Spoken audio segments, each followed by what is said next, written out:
Good evening. I'd like to call to order the February 11th, 2020 meeting of the Evanston Preservation Commission. We have a quorum of 8 commissioners.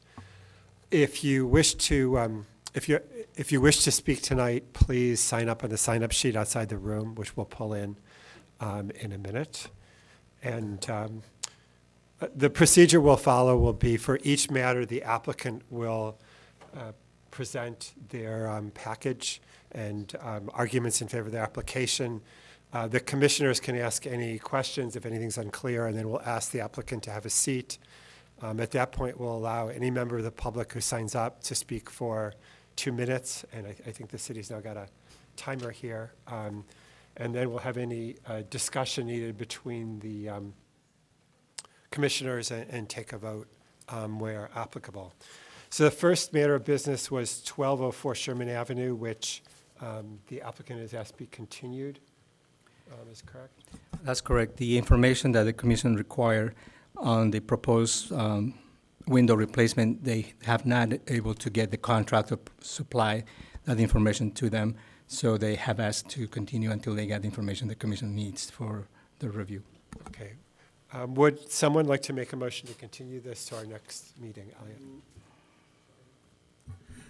I move that we continue the case of 1204 Sherman Avenue, number 19 PRES 245, until the meeting of March 10th, 2020.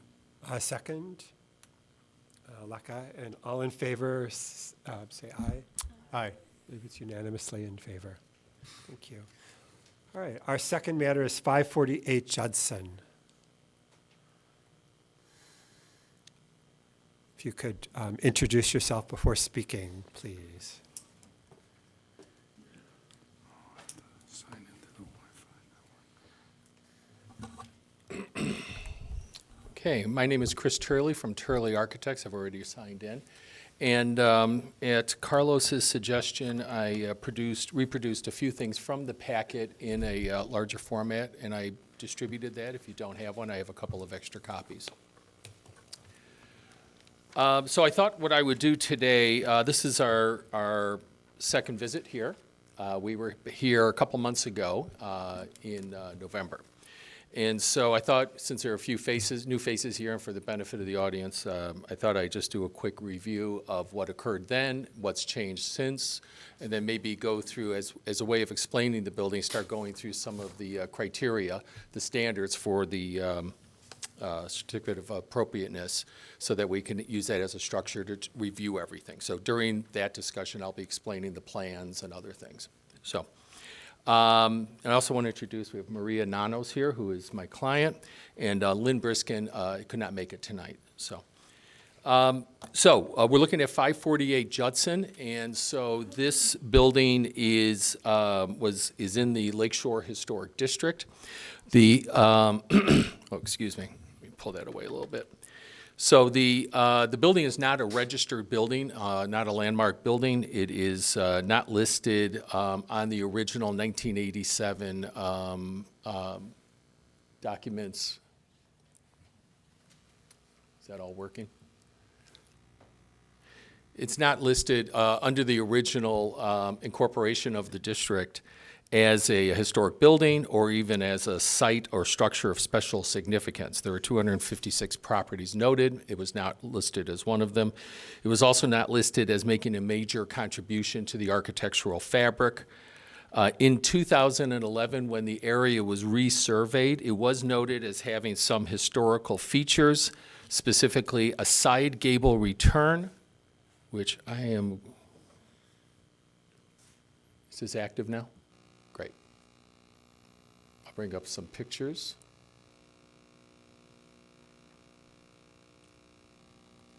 So there we go. So there is a side gable return, which occurs just, in this one corner here, actually two corners, one on either side. This is viewing it from the side. You can see that it is sagging. They also noted a front bay as a historical element, just the fact that it pushes out on the front. That is the side view of it there.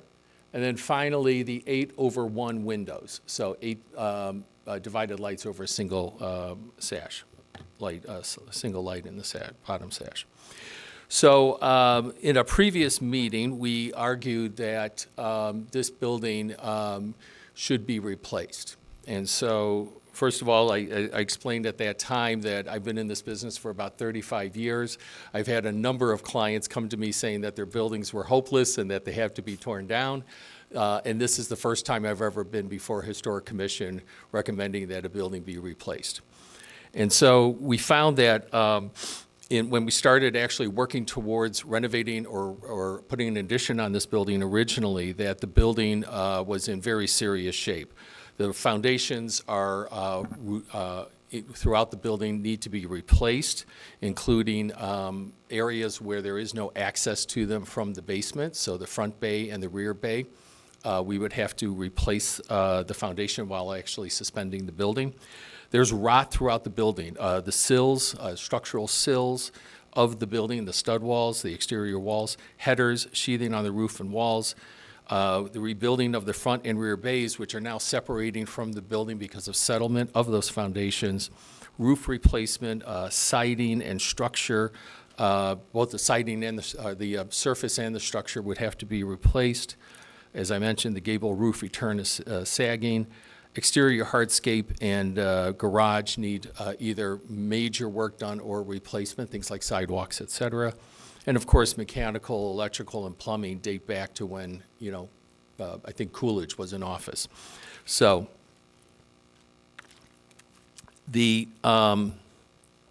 what we started working with the contractor, and what we found was that the cost of replacing and repairing the building was extraordinarily high. In short, what would result is a 2-bedroom building, given today's current kitchens and other features, we would end up with a 2-bedroom, 2-bath building at about $900,000 of total value. And that would put it about twice what the current market rate is. Right now, 2 bedrooms are going for $250,000 to $560,000 in Evanston. This would be at about $900,000. And if we were to put an addition on the building, if that were possible, it would probably add another couple $100,000 or $150,000 on top of that. So we had a variety of contractors look at it, and they agreed that this building was really challenged. As one person who visited the site, this building has everything wrong with it. It might have even had cholera at one point. So it's really been a challenge trying to figure out a way to bring this building back up and usable. So we started looking at replacing the building. We came up with some elements. With some design elements. What I'd like to do is go over the demo standard and explain how our opinions are on that. And then I'll go into the new standard. So on standard 1 under demo, it says and I won't read word for word the entire standard. You all know what that is, so I'll just summarize it so you know which one we're talking about. Whether the property, structure, or object is of such historic, cultural, architectural, or archaeological significance. So we don't believe it is. As we said, a lot of the elements that are actually noted either have to be replaced or rebuilt extensively. And they're also not rare elements. The front bay on a building, the return on the gable, and the windows don't indicate a specific architectural style of any kind. And nor are they rare. All of those things are currently being done on buildings today. So on issue number 2, whether the property, structure, or object relates to the distinctive historic, cultural, architectural, or archaeological character of the district as a whole. And we don't believe it does. There is, for this district, not a cohesive, singular building style. In fact, if you've gone down this block of Judson, you could probably write a defining dictionary of architectural styles just based on this block. We have just about everything. If anything, the architectural style, particularly of this block, is eclectic. It has a little bit of everything. And so we don't believe it is a significant contribution to the district or the neighborhood or the street. And we believe that if it was, it would have been listed either in 1987 or in 2011. The standard 3 is whether demolition of the property, structure, or object would be contrary to the purpose and intent of this chapter and to the objectives of the historic preservation for the applicable district. Again, we don't believe so. It would have been listed previously. Number 4, whether the property, structure, or object is of such old, unusual, or distinctive design, texture, and/or material that it could not be reproduced with a great deal of difficulty or expense. Well, this property was originally 2 lots that somebody split into 3, hence some of our major challenges. These are 33-foot wide lots in an area where 50 is the standard. And these were built as, I think, small cottages for a single family. You know, they put 3 of them next to each other. And so they were low-cost cottages back then, and there is nothing extraordinary about any of the materials within. They're actually very modest. Number 5, whether the property, structure, or object is of such physical condition that it represents a danger and imminent hazard condition to persons or property. So there are several issues here. Obviously, we have a lot of maintenance issues that were deferred for many decades. And so and of course, the building is out of date. It doesn't meet any of the code provisions for structural, mechanical, electrical, plumbing, or life safety. And it also encroaches on the neighbors, and it encroaches into the side yards. And with the large soffits that this building has, which are over 2 feet wide, and the adjoining buildings have over 2 foot wide soffits, it does present some fire hazard for the adjoining buildings, simply because soffits are where a lot of fire spread from one building to another. And because they're already encroaching in the side yards, they're actually closer than the usual buildings. And then, of course, number 6 is in cases where there are no plans for a period of up to 5 years. That's not the case here. My client intends to build immediately and occupy. This is the family home. It was inherited, and my client, really is, for this family, this is a magical part of the city. This is their Evanston residents now, and they are moving from their quite suitable home right now to this location because they really love this neighborhood. So, the new design. Well, actually, let me go over one more thing. At the last meeting, there were a few points that were made, and in particular, points were related to the height of the building. There were some concerns about the height of the building, especially in comparison to its neighbors. The massing of the building, whether it was too massive and the frontage was too massive in relationship to the sidewalk. Whether there were strong enough horizontal elements to really fit into the context of the neighborhood, and also the site and lot usage. So we'll be addressing all 4 of those as we go through the other criteria. So the new design. So the existing conditions of the property, as I mentioned, if I go to the site plan, so you can start to see it here. The existing conditions is they took 2 lots, split it into 3, and so we have some very narrow lots. And what this does is it drives the numbers to be very, very difficult to accommodate a building. We're in an R1 district, and so with the lot coverage, the impervious conditions, et cetera, not only are we starting with a small lot, but it's exacerbated by the percentages that we have to meet. And so we are actually going, if approved here, we're going to the Zoning Board of Appeals for some lot coverage and some other issues. If we go to, on your sheets, it is the slides here are not numbered, but it's 12 of 219 in the packet. So I'll go through the floor plans just so you can sort of see that the plans are not excessive.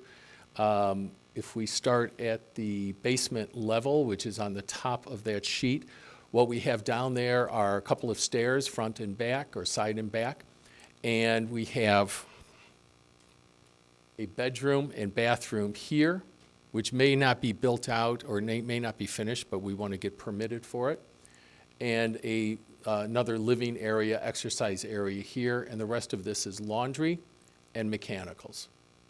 And so what we did is, in order to keep, because the building is on a narrow site, in order to get the right number of elements, we would have had to make the building very, very long. In order to avoid doing that, we put this extra bedroom downstairs. So this would be the fourth bedroom or fifth bedroom, and I'll explain why it could be either one. We put that in the basement instead of up on the second floor. So right now on the second floor, we have 2 bedrooms and a master bedroom up there. This would be the bedroom for the bad child or the teenager. And I'd like to point out, right now we have an indentation in the building, and I'll be addressing that in a few minutes. So if we go to the first floor and second floor, first floor is on the bottom here. We have a front porch, and this dashed line here is the front setback, the front yard setback. And right here, just to give you a layout here, we have a handicap accessible bedroom and bath. Now that will actually be used as an office. Lynn Briskin is a realtor here in the city, or in the area, and so we wanted to create an office for her, but we also look at aging in place issues always, and so we developed this plan so that this office could be converted. This bathroom also serves as a powder room for the whole floor. If someday we are in need of more accessibility, we can add a lift to the back of the property. We enter the building at the front here. We have a set of stairs and a well. And when you come to the back, we have a kitchen. Sorry that they didn't show up on the prints. Our countertops did not show up, but they are in that area. And a dining room and a living room. And so one of the concessions that my clients made was that they really wanted to have separate dining room, living room, and kitchen. And so we actually combined them in order to minimize the square footage of the floor plans. Second floor, we have a master suite in this area, master bedroom, a small reading room, a couple of closets, and a bathroom. Then we have 1 bedroom, 2 bedrooms, a shared bathroom, and a laundry. And then this room up here is mechanical again. We have a second mechanical room. So as you can see, it's a modest program, a modest scope. We're not putting in tennis courts and swimming pools and things of that sort. We really did try to strip it down and get it to fall as close as we could within the restrictions of the R1. So we started to develop the style of the building. I'm going to go back to the very beginning here. And so when we started working with the client, as I said, my client is a realtor. She has seen thousands of buildings, and right from the start, she gravitated towards a more updated, modern farmhouse style, a very simplified, elegant, simple materials, horizontal siding, and just, as I said, very simple materials. What we have developed here that has changed, and we'll go over this in a second, is we have a broader base. This is stripped clear of any landscaping, so forgive the abrupt wall to site connection, because obviously there will be some landscaping here, but I wanted to be able to show that we have a plinth base here that's about an 8-inch siding. We have a horizontal band of 8-inch. We have 6-inch siding going up with periodic horizontal bands. And then we have the gable roofs. The roofs step back. We have a front roof here. We dropped that down as much as we could to at the front of the property. And as I said, we pushed everything back on the site. We pushed the whole building back 8 feet since the last time you saw it. And we stepped this roof down. So let me just briefly go over some of the changes that we made since the last one, and again, I'll point these out. So we moved the building back 8 feet. We lowered the first floor a few inches, about 6 inches. We reduced the ceiling heights on the second floor. On the front bay, originally, we had one facade. We had no real porch on it, but we had one facade. We have now created a front bay in this area here. We've pushed back that area and then even further that area. You'll see that in the perspectives in a few minutes. And we indented the front door. We reduced the second floor size. on the south side of the building, in that area that I showed you previously, we indented the building so that the neighbors to the south have a little bit more space near their front door and front access. And then we step back the roofs. So the front porch, which we'll show you in a second, this porch here, actually, let me see if I can. You can see that here, the front porch, this lines up with with the adjoining properties, the front of the steps, but the roof is stepped back further.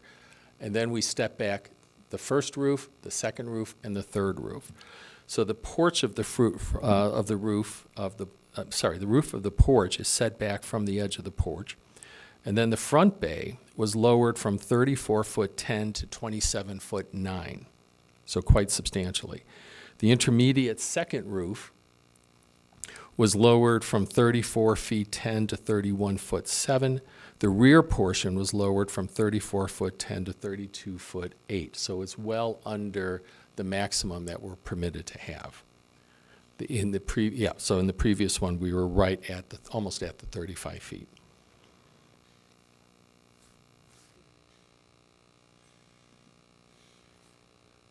Other elements that we've changed, originally we had two sets, similar to this, we had two sets, we had a total of 4 windows on the facade. We felt that that was reinforcing a verticality that we didn't want, and so we changed that to 3 windows and we put them in a band. We connected them all together. We actually made the windows slightly smaller. We increased some of the siding to better match some of the neighbors' buildings.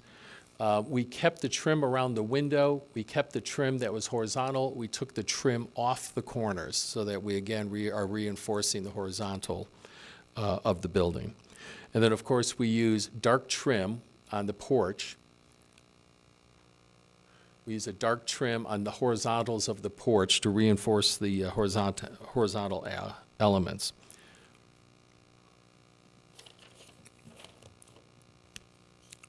I can go over the materials that we selected now, or I can wait until I go through all of these standards. And probably it's better to respond as you ask questions. So I'd like to go through the standards, the 16 standards right now, and I think that will help bring us all up to speed. So I gave you some packets. I'll be referring to some of those in the course of this. So related to the height, so height shall be visually compatible with property, structure, sites, etc. If you look at the first 2 or 3 sheets, A3.1, A3.2, these are similar to each other. One is just an enlargement. And I photoshopped in and I'm sorry that these aren't on the screen. I photoshopped, this is where Carlos thought that maybe a little bit larger scale drawing was useful. So it's the same building, just a little bit larger so you can see them. So I photoshopped in the new version of the building, and on the cover sheet you could see how it works within the context of the other 2 properties, and in fact for the whole for the 3 properties on either side. And if you go to the next sheet, you could see most of the buildings on that side. It's 3 properties on either side of 548. And you could see the scale as it relates to not just the 2 adjoining properties, but all of the ones on that side. And with the exception of the Italianate building, most of the buildings are sort of 2.5-story buildings on that block. There are a few that are taller. And of course, we have the apartment building on the corner.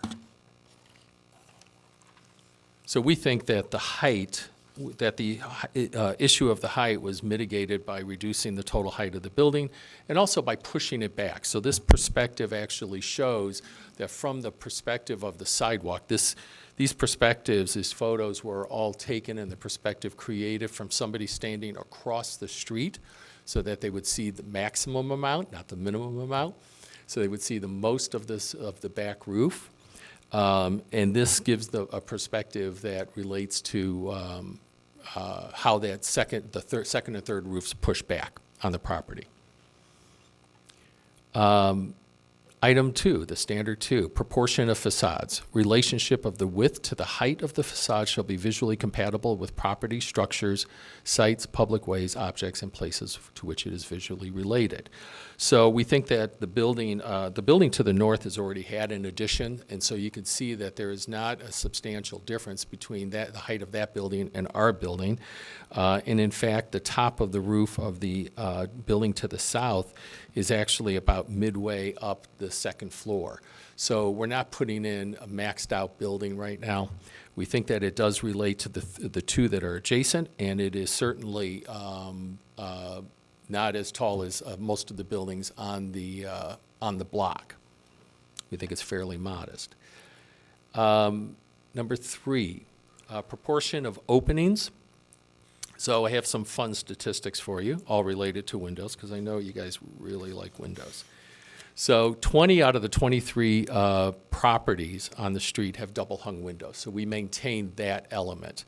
14 out of the 23 also have different kinds of windows. We have every kind of window on that street that one can imagine.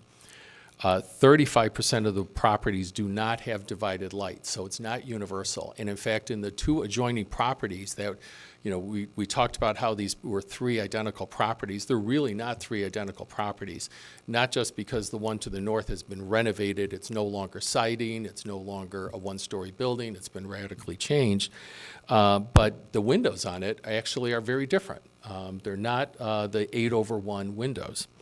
And so that's, most of the, about 35% of the properties have windows that do not have divided lights. And about 50%, 48% have very large amounts of glass compared to the amount of facade.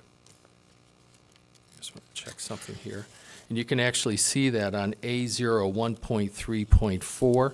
There's just a huge variety. We run from a building that has almost no openings at all on the facade to buildings, the Empire building, style building in the upper right corner just has an enormous amount of glass for a more classic building. Number 4, rhythm of solids to voids in the facade. So if we're referring to the voids between the buildings, you can see from a 1.3.1, the cover sheet, that we are right on the side yards. We are actually increasing what is already there. Right now, the building that is there presently encroaches onto the side yard. And so we're actually mitigating that simply by following the code. And we believe that by indenting part of the building, et cetera, we're trying to create a little bit more space between the buildings. But it's a tight site. We don't have a whole lot of flexibility of where to place the building on the site. It really has to go side yard to side yard. The rhythm and spacing of structures on the street. So the relationship of a structure or or object to the open space between it and adjoining structures. Again, I'm going to refer you to the street plan, which is A 1.3.5, and there's 2 versions of it. One shows the entire block, and the other shows an enlarged section. And in this, you can see that, again, we don't have a whole lot of choices on where to place the building on the site, at least side by side, sideways, north-south direction. Like some of the other properties have a lot more room around them, so we have to work within that. But you can see that the facade of the building, we did hold it back from the street. We did match our porch to align with the bays on the adjoining buildings, and that all the buildings, with the exception of the apartment building at the northwest corner, all of them form a wall. They all kind of line up along the same facade, or the same line. On the issue of the rhythm of entrance, porches, storefront recesses, and other projections, we have A 1.3.6. I just showed a few of the porches that occur in the neighborhood. It's interesting. We think of this neighborhood as having just a lot of porches, and only about 30% of them do. But we actually did carry that into our building. We like porches. We think they welcome the neighborhood. We think that they're a great element, especially architecturally, when you're trying to express some of the more horizontal elements. Number 7, relationship of materials and texture. So if we go to 1.3.9, we have photos of some of the different varieties of the different textures. So 57% of the properties on the street have horizontal wood siding. So of course we did adopt that. And they also, or they have very strong horizontals. A few have vertical siding, but we picked up the siding just to reinforce that element. We went out and looked at the different sizes of siding, and we adopted some of that for our building, so it relates to some of the adjoining buildings. Roof shapes. So the roof shape of a structure, including any roof-mounted equipment, shall be visually compatible. So in a 1.3.7, we just have some photos of the different gable roofs. So 12 out of the 23 properties have one or more gable roofs. So we did adopt that. That was part of the original design, but we've kept it. And there's also a variety of what the roofs look like on this street. We have sloped roofs, flat roofs, hip roofs, and gable roofs. So it's an architecture professor's dream of showing the students what things look like. The number 9 are walls of continuity. Facades and property and sites and structures such as masonry walls, fences, and landscape masses shall, when in characteristic of an area, form cohesive wall. So really, we don't have a whole lot of options here for putting walls in. We do have some fencing on either side of the building. We hold it back from the facade a bit, just to give my clients some privacy. The real wall of continuity is the lineup of all the facades, and we do maintain that. Scale of the structure, we can go back to 1.3.1, but I think I've already addressed that. Directional expression of the facades. If you go to, again, a 1.3.9, you see the horizontal siding, and we think that we have done a pretty good job giving this building, even though we're on a tight site and we have to go up, to give it a very horizontal emphasis. Original qualities, number 12, is the distinguishing original qualities or character of a property, structure, or site, or object. Again, we've already discussed this. The gable roof return, the front bay, and the windows, we don't think are reparable. They would have to be replaced. Maybe we can do some work to save them, but in all likelihood, we don't think that that's possible, and we don't think it's applicable to this design. Archaeological resources, number 13, doesn't apply. Innovative design. So this one was kind of an interesting interesting conversation I had, in that the whole area this whole block, as I said, is best described as eclectic. And so we believe that that this design fits into the neighborhood. Whether it's exactly innovative, I don't know how to judge that. But it is, this neighborhood is a collection of a variety of architectural styles. I think this building design is very sympathetic to that. It is elegant, it is simple, and it is part of the fabric. It doesn't stand out as calling attention. It is not intended to be that. My client specifically did not want that. It is not screaming for people to stop and take pictures or anything like that. It is really intended to be a simple, elegant home in which beautiful things can happen. Artwork on the walls, landscaping outside, and the lives of the people within. Number 15, new additions does not apply to this project. Number 16, new construction. Again, I mentioned the architectural style is very eclectic. Number 17 is signage does not apply.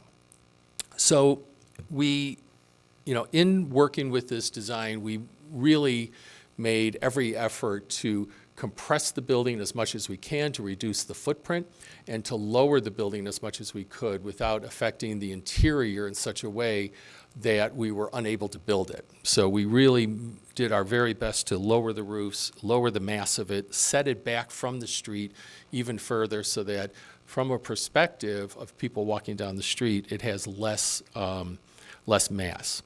We understand that the neighbor to the south had some concerns about this, and so we did put the indentation in the side of the house so that she gets a little bit more light and a little bit more space on that side.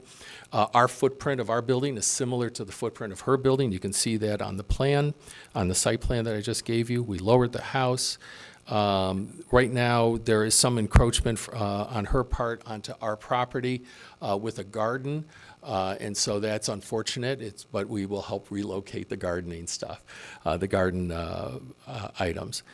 There were some general comments about the height and the scale. I think we've addressed that. With the architectural style, we do believe that it is an appropriate style for this neighborhood. It borrows a lot of the same materials, but in a new and different way. We think it's a very clean and elegant and beautiful building to build on this street. And that's it. So I think that this, as I said, this building, we're very excited about it. We want to get underway. We believe that it makes a real contribution to the vitality of this neighborhood. In addition to this building replacing a building that we believe is depressing the economic value of the adjoining properties, this building, we believe, will raise them, but it also brings in another element, and that is the ADU on the back of the property. So above the garage, we have an accessory dwelling unit. That dwelling unit is something that the city is really encouraging construction of. It provides affordable housing in this area for associate professors or people who work in the area. Because we have a train station nearby, we're able to minimize the parking issues in the neighborhood. And so, and in fact, one of the members of the Nanos family is considering moving there. So again, it's reinforcing that this is a family home and a contribution to the neighborhood. So with that, I think this is, our opinion, this is a very reasonable design, a very reasonable project, given that the current building is in such poor shape.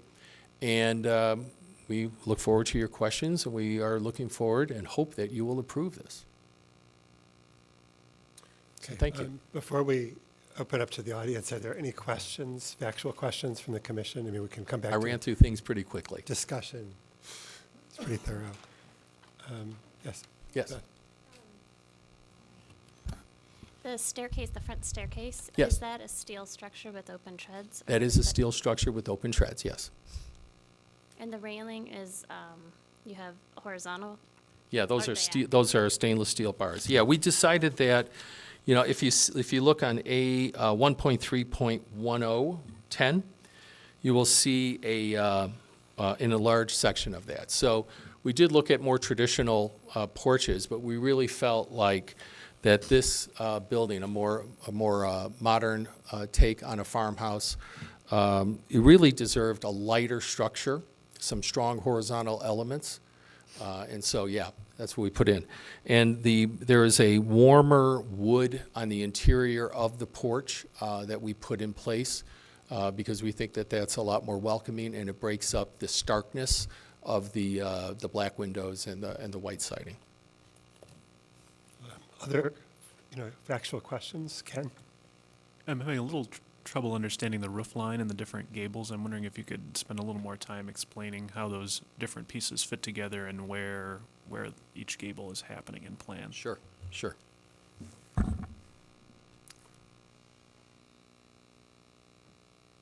So let me just point out in elevation first, and then I'll go to the sides.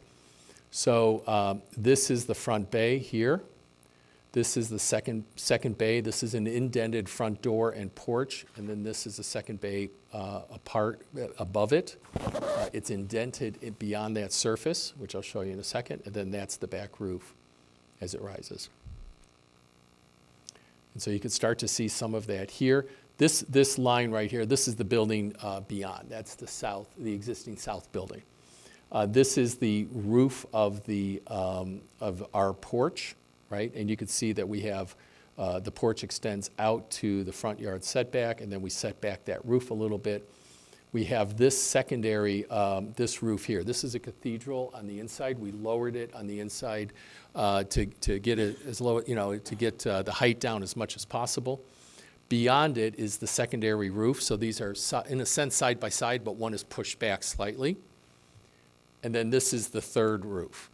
Now, the reason there is a jump here is because of the indent on the other side. The width of the building is shorter, is narrower. And so as we get to the back of the property, it gets a little wider. And so that's what drives that. But this is all one flat surface here. The third gable is kind of at the line just to the right of those two. Yeah.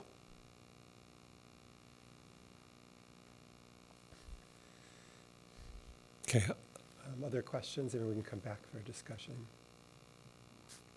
All right, thank you, why don't you have a seat? you. And then we'll ask, was there any member of the public who signed up to speak about this matter who'd like to speak?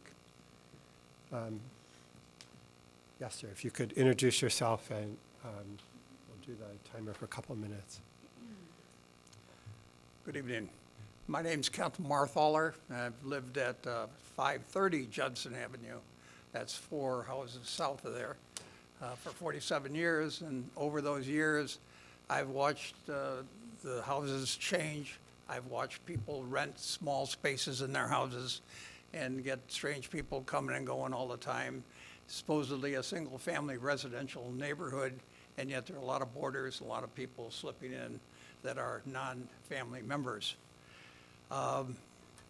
So I'm concerned about that. I'm also concerned about the fact that the city is sort of bending over backwards by considering additional variances to the zoning. There are 3 variances that come to mind, which are as part of the program. And one is that, well, first of all, it is a single-family residence, and if you put a garage coach house, you add a car space to the requirement for off-street parking. So that's one that I don't understand why we would consider that. 2, this is the lot coverage is a maximum of 30%, and they are considering asking for 38%, which is a 26% increase in the lot coverage of the lot. Lot coverage means less impervious surfaces. And less impervious surfaces means a lot of rain and water runoff to the adjacent properties, which could be a problem to the people north and south of this property. The impervious surfaces were limited to 45% of open space, not covered with concrete or anything, and they are asking for 58% of impervious surfaces, or a 29% increase in lot coverage or impervious surfaces to the house. What's that? That's the Time out. 2-minute warning. If you want to wrap it up. As I mentioned, off-street parking, 2 is required now for single-family residences in our neighborhood, and they are asking for 3, and they require 3, but they're asking for just 2, and that would include the residence in the back, which is the coach house. All that in mind, I just am concerned that there's going to be a lot of building built there, and I think the city is sort of taking, not advantage, but taking exceptions to the request for variances, and I think what they should do is hold the developers to the proper lot coverage and variances and the off-street parking. Okay, I think that's important. Thank you. Yeah, the that's time's all. up, thanks. All right. Who else would like to speak to this matter? Okay. Maybe just a point of clarification for the public and the commission. The last variance was mentioned, the off-street parking is no longer applicable to this project. The city has approved a text amendment waiving parking for coach houses when within 1,500 feet of a transit stop, and that applies to this property. So do we still need to approve the variance or not at all? No, it's no longer a variance. It's being requested, so the commission does not need to make a recommendation on it. Okay, thank you. Mr. Chairman, the other clarification that I was informed about the zoning request, both requests for the lot coverage and the impervious surface are not major variances, but minor variances. Okay. Okay, so on those, we would simply still make a recommendation, and then they would have to receive zoning approval. Correct, and the decision for minor variations is from the zoning administrator, not the zoning board of appeals. Thank you. And also I have a letter from a neighbor to the south, Geraldine Shapiro, who sent an email in opposition to the construction and demolition, mainly because she felt that the proportions and the height and the mass of the building was not compatible with the block. And you have received this email earlier, just for the record. Okay. Are there any commissioners who would like to speak, make any discussion points before we move on to a vote? Anybody on this side? No? Anybody on my right side? No. Okay. Would somebody like to make a motion to approve or that we can vote on?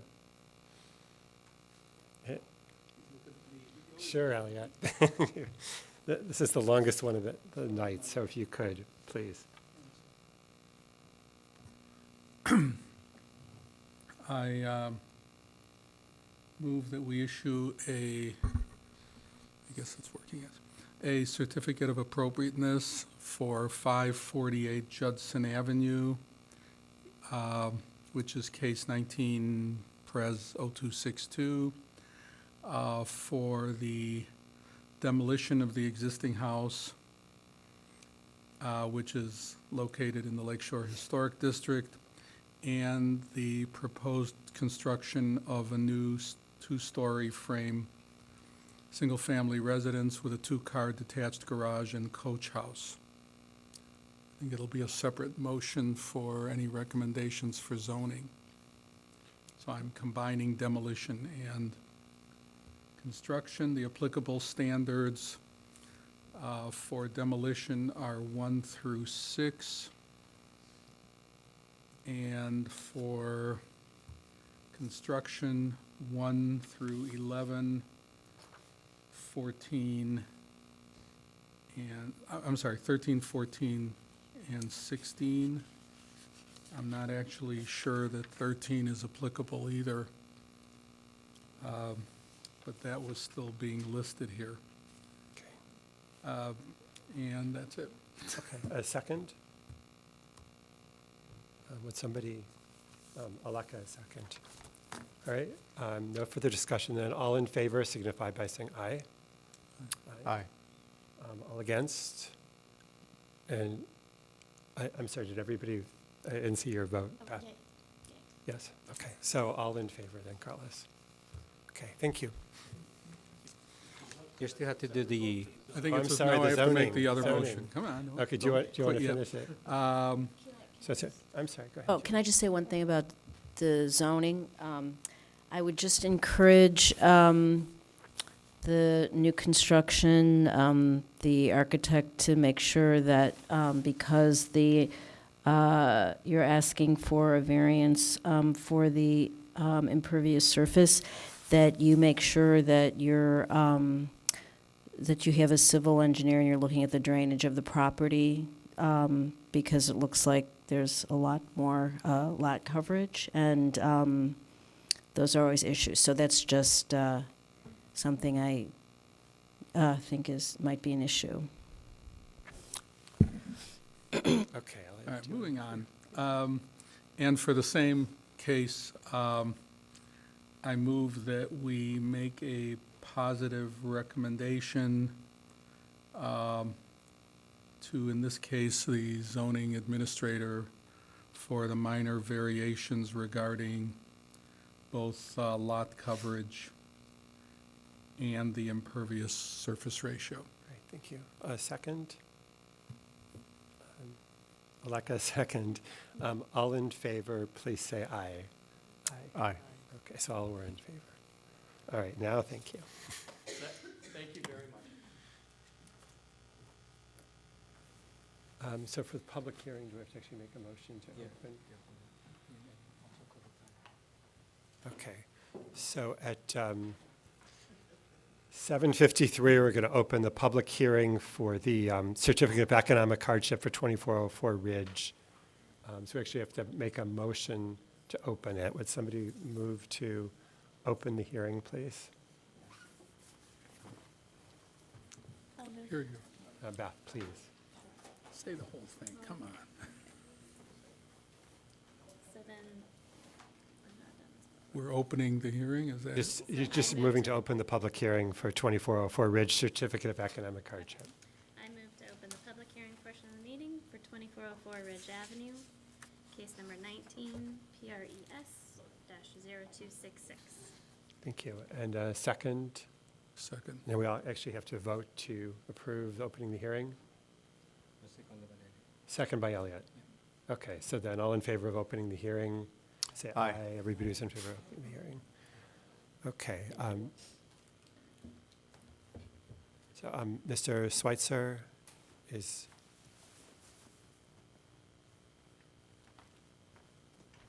Is he here?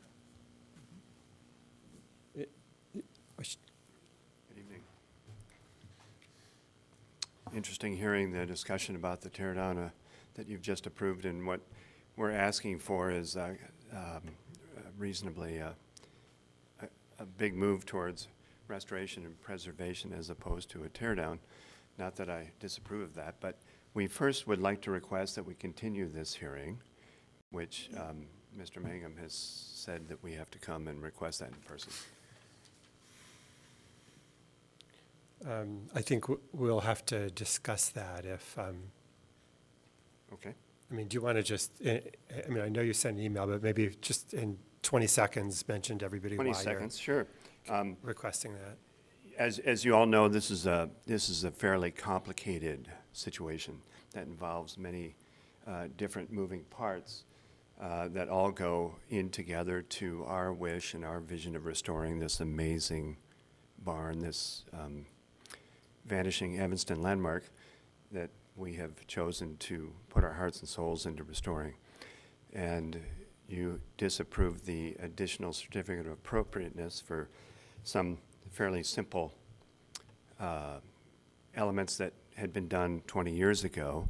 And so we're here to make a case for economic hardship, but it's tied up with the city throwing additional hardships in our way regarding the barn and elements of it. And so in my email, I described that until the hardships are continuing until the city advises that the barn may be a licensed ADU.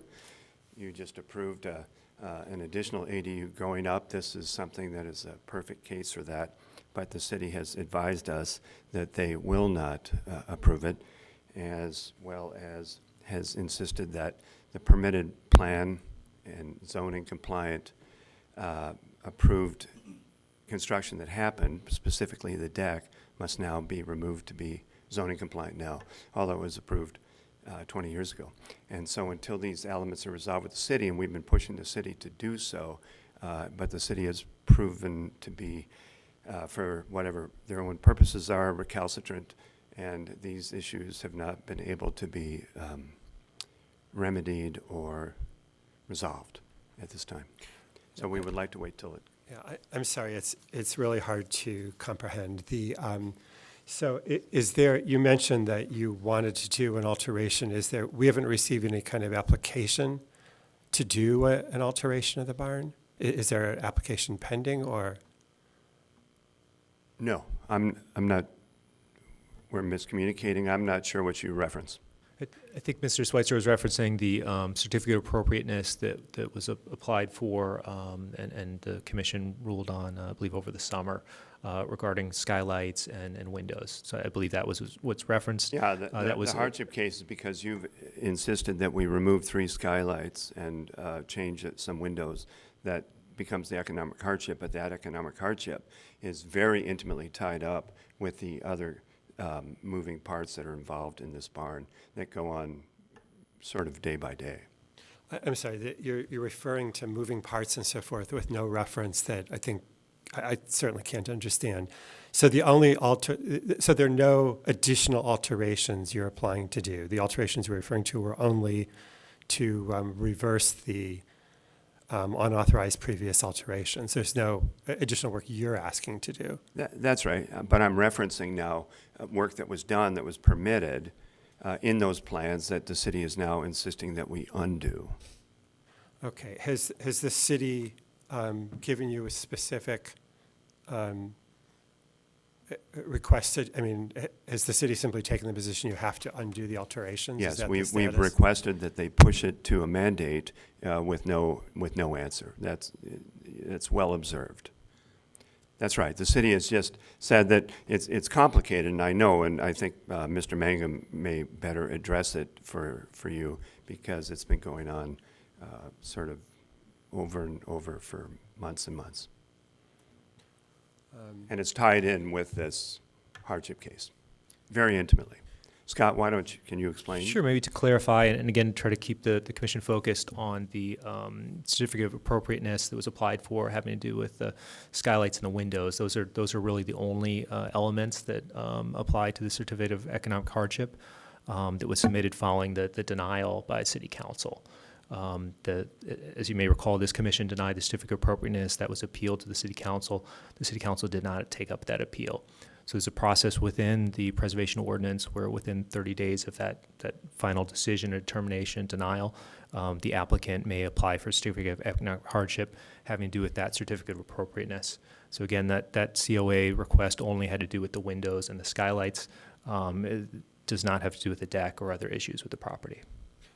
Okay, and when we voted on the certificate of appropriateness, I know I recall Elliot specifically asked before we voted, what would several months ago, and I remember it distinctly, what would be if we don't grant the approval to do the work that was never approved?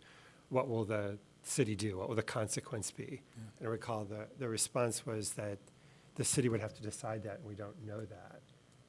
And I guess I'm wondering if that's still the case. I mean, I know the ordinance doesn't, I mean, you know, this doesn't usually happen. I mean, people don't usually do work that wasn't approved.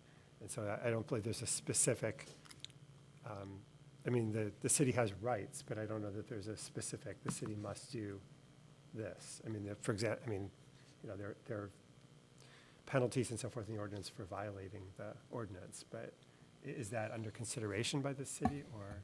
At this point, the city is awaiting exhaustion of administrative remedies by the applicant, and the certificate of economic hardship is one of those remedies that's being sought. The conclusion, again, this process outlined in the preservation ordinance. So once there's a determination by the commission that could be appealed to city council, and then once city council has a final decision, that could be appealed to court. And that would be sort of running the process there, the administrative remedies. Okay, all right, so it's still unknown. So am I to understand that the city can't act until he's exhausted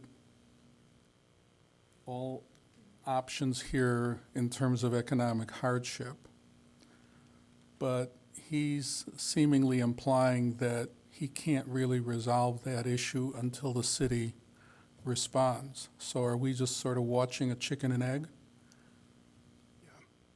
Again, I believe the issue here has to do with strictly to the alterations to the exterior of the building and the certificate of appropriateness.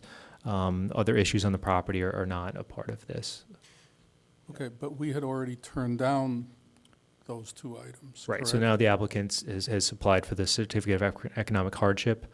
So it's the next step is for the commission to make a determination on that. And that's with regard to the skylight and the windows? Correct. And the standard for that is included in the ordinance 2810B. The standard to be applied is the commission shall only approve an application for a certificate of economic hardship upon a determination that the denial of the certificate of appropriateness has resulted in the denial of all reasonable use and return from the property. So the first decision we have to make is whether to grant the continuance or not. Yeah, that's what I want to speak to. My understanding is this is the third time we're being asked for a continuance. Is that correct, Carlos? Yes, it will be the third All time. right, and at this point, I guess we have to make a decision about whether to continue it any further. It's no longer, I hate to call it pro forma or automatic, in the way that we just sort of move it to the next meeting or whatever meeting. How far apart have these requests been? I'm going to ask that of the applicant. They're not coming every month. I mean, I think the last one was. But it's not that since December, we've moved it 1 month, 1 month, 1 month. And I'm trying to understand what's occurring in the interim that's preventing any information. I'd be happy to address that. I believe it is 1 month by 1 month, for starters. But what's happening in the interim is a lot. There are, and again, clarification from city staff might be useful, but there are meetings going on with some regularity with the city manager, some with Scott Mangum and city attorney. There are many, many emails going back and forth about the existing issues that are intimately involved with this ADU becoming a reality after 22 years and the legality of challenging something that's been existing for 20 years as well. So that's what goes on. Do any of these emails actually directly relate to the skylights and the alterations that were not? Or is this solely relating to other items that are unrelated to the certificate, to the application to the preservation? I think all of the above. Well, I mean, from a structural standpoint, at least I haven't been shown how reestablishing the things that were originally approved, the skylights, and would affect whether the ADU or anything is approved by the other departments of the city. I mean, I'm unclear on how that affects them, I guess. It's all tied together to make it a rentable ADU. And we've presented to you under the application for economic hardship some exhaustive reasons why it would be completely unreasonable and questionable judgment to change it, but that's in that application. Scott, is there a maximum on how long you can continue an application before it has to be resubmitted as a new application? This is a little bit different of a circumstance, unique. First, it's the first and only application for certificate of economic hardship that the city has. So in that, it's sort of unprecedented. Typically, the commission and the rules that were updated this summer in August allows for 2 continuances without an applicant presentation before renoticing would be required. In those cases, generally an applicant is seeking a COA to make some improvement on their property. There's no kind of time limit associated with that. In this case, the certificate of economic hardship had to be requested within 30 days of the final denial, so there is a time limit associated with that. Additionally, in the public hearing section of the ordinance regarding certificate of economic hardship, states the commission shall hold a public hearing on the application for certificate of economic hardship within 35 days following receipt of the completed application form and all information required to be submitted therewith. So with those 2 continuances, we are already beyond that 35 days of receiving the application in November.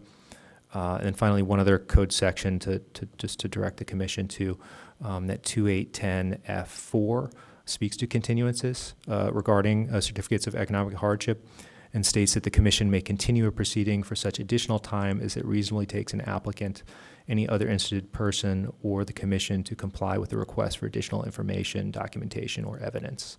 So that is a reason listed in the ordinance to grant a continuance. So I think we could grant a continuance by mutual agreement with the applicant for those reasons. Unlike an application for a certificate of appropriateness, the applicant can't refile. I mean, because refiling will be outside the deadline. So that's not we can't say you'll have to go, you're taking too long, you'll have to go refile. I mean, it's either it's basically a denial. But my understanding too is that as of right now, the commission has not asked for any additional information. It Right. is And, being driven solely by the applicant. yeah, I mean, I'm not sure that continuing serves a purpose. I don't think there's any other information.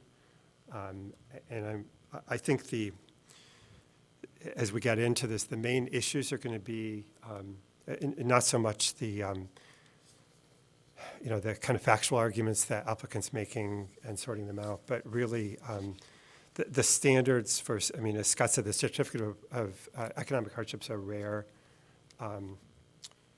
rarely used section, but the language says the commission shall only approve an application for certificate of economic hardship upon a determination the denial of the certificate of appropriateness has resulted in the denial of all reasonable use of and return from the property.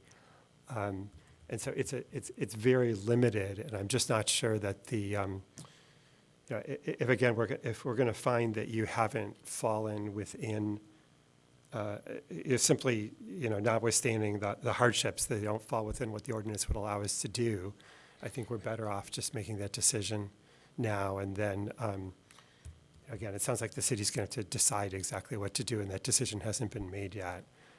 But I'm personally not seeing any purpose in continuing this. I don't know if other people agree. Yeah, I mean, I guess if we continue this for another month, what additional information, if any, would you really be providing us a month from now that would affect our decision? That's a good question. I'm not suggesting for another month. I'm suggesting, as I wrote, until such time as we're trying to push the city to deal with the issues that are related to this being a rentable and occupiable ADU.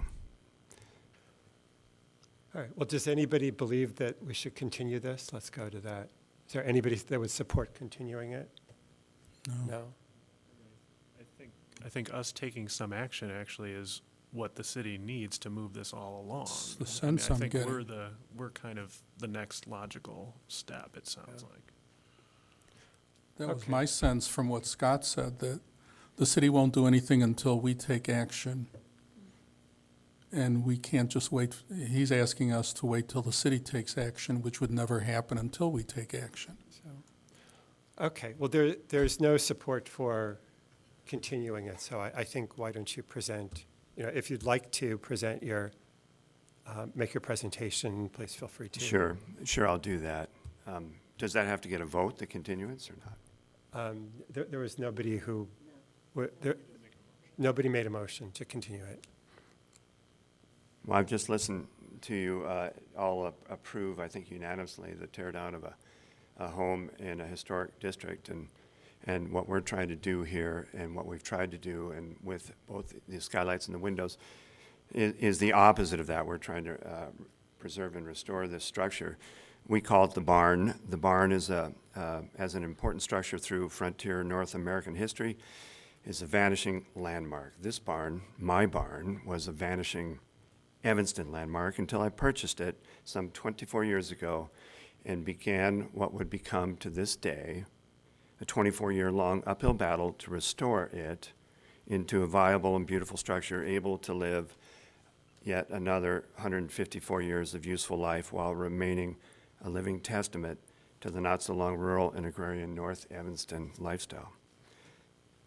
As I've presented to you, substantial resources and resourcefulness have been required to do so in the city, facing opposition from all sides pretty much constantly. We have been working hard and long and at ever-increasing cost to preserve and protect this barn, and tonight request your permission to finish our historical vision.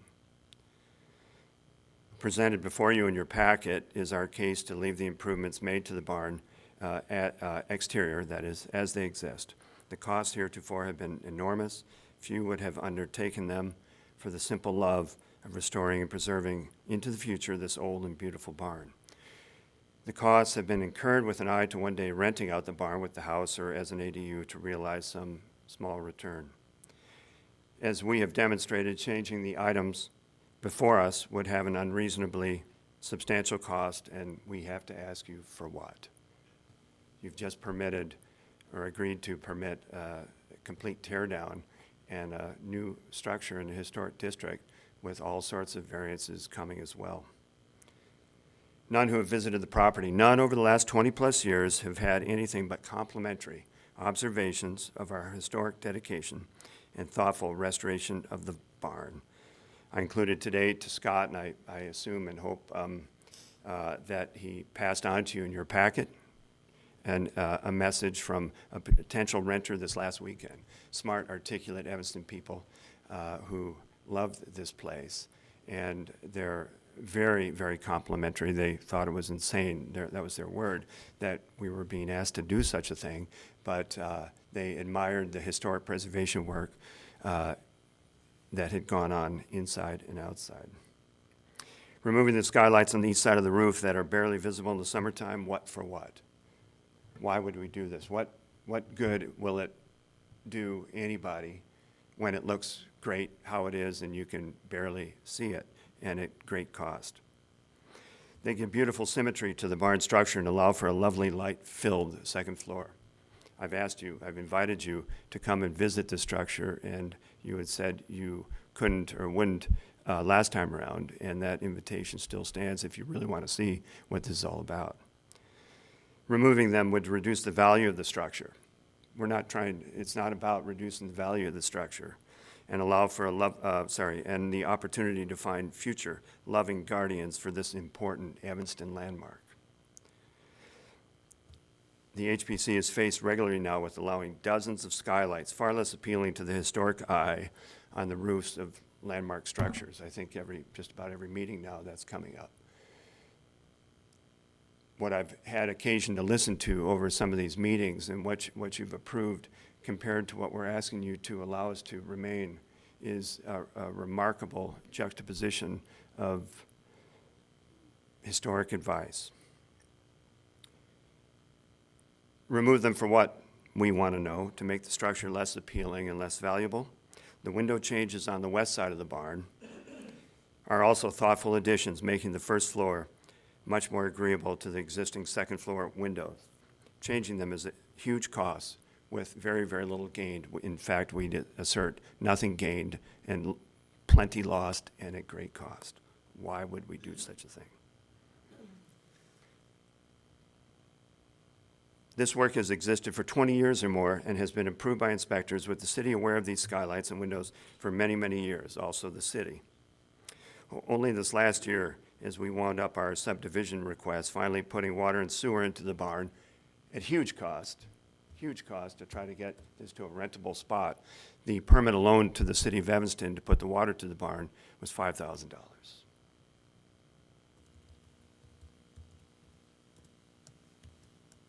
At this time, the antagonism has become more focused. We are determined to complete now this labor of love. We face real economic hardship from neighbors who are harassing potential and real renters with camera out. In fact, the police have been called out twice in recent years to request that the harassment stops. They don't want to see the project completed and rented out. It's a simple story, period. But it's not their call. Please allow these wonderful enhancements that we've made to this property and thoughtful restorative work on the barn to remain. Removing any of the work heretofore completed would be a shameful, costly, and candidly an unreasonable mistake. Okay, is there anything you'd like to say with respect to the standards for certificate of economic hardship in the ordinance? I think we've addressed them one by one in your packet. And so rather than regurgitate it all with all the evidence that we presented, I didn't think it was necessary. Okay. But I'm here to answer questions about it. Okay. We addressed those. Right, no, I mean, I read the packet. Okay. I understand what you mean. Yeah. Just giving you the opportunity to I think make it your speaks for case. itself. Are there The any figures are real, the documents are real, the tax returns are real. This property that we've been trying to restore for all these years, our property taxes this year went up. The assessed value of the improvements went up 100%. Yeah. 100%. You don't see that in your packet yet. That'll come in the second half of this year. Okay. Are there any further questions for Mr. Schweitzer before we move to discussion? No, thanks. Why don't you have a seat? Thank you. Were there any any members of the public who came to speak to this matter? Yes, ma'am, if you could. Have you signed the sign-up sheet? I did. If you could introduce yourself and please try to keep it to 2 minutes. Thank you. So first, thank you. My name is Diane Rosinski. I live at 2354 Ridge Avenue. And the problems Mr. Schweitzer describes are problems of his own making. If he had followed the plan that he had submitted and the commission approved in the first place, then he would not be enduring some of the issues he has brought forth. The commission has rendered a decision, and it was upheld by council. The set of the information that Mr. Schweitzer included in the packet, including the valuation and other information about the rental potential of the property, has been addressed through other facts that we've gathered in the neighborhood. Your agenda lists 7 requests for certificates for appropriateness, and suppose you were to grant all of those, and then suppose those to whom you've granted those certificates went out and just changed the plans and decided that what they had submitted to you was irrelevant because they had something different in mind. And then at a later time point, when you said, how come you didn't follow the plan, they said to you, well, this is going to cost too much money, and I'm not going to get a return on my investment.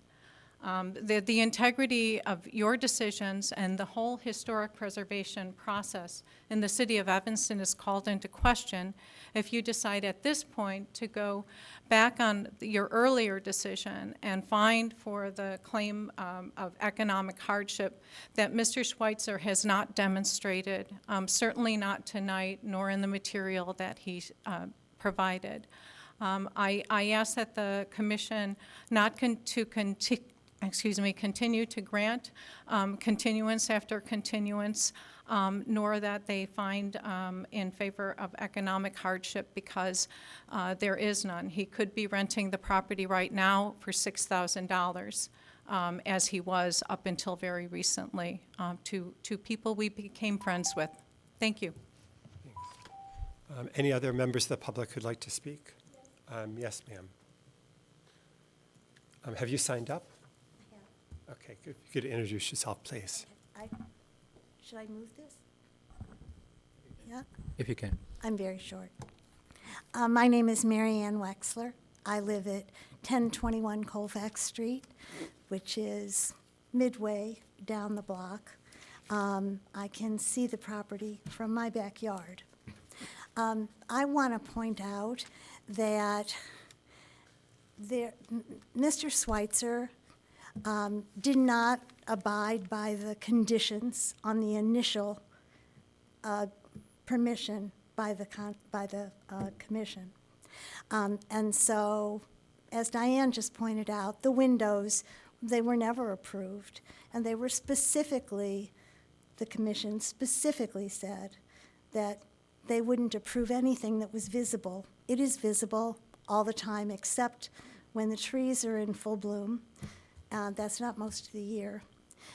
The problem I have is that having done this, you know, it was August the 6th when you denied the certificate of appropriateness. And now here we are and it's February. And he continues to complain that the city is at fault, or the neighbors are at fault, or some other problem. And in fact, it's a problem that he created and a problem that he's not really willing to address, because all of that money he spent on the sewer and the water, that was after the certificate of appropriateness was denied. That was before. The claim of hardship was before that. So I would just like to say I would appreciate it if the commission would just make sure that it reviews all of the facts that are presented at large. Thank you. Any other members of the public who wish to speak? No, thank you. Go ahead, if you, Is it important that I address the so-called facts that we You know, why don't decided you- or not? Because both of the speakers decided. I don't know. Why don't you wait and see, Huh? why don't you wait and see if there's anything worth addressing after we have our discussion? Discussion by commissioners as to what to do? Any, I'll try. okay, go ahead. I've got the original issue of adherence to the drawings, I think was probably dealt with last August when we denied the certificate, so that's no longer an issue. So I guess the issue now is, well, all of this application seems to be centered around the notion that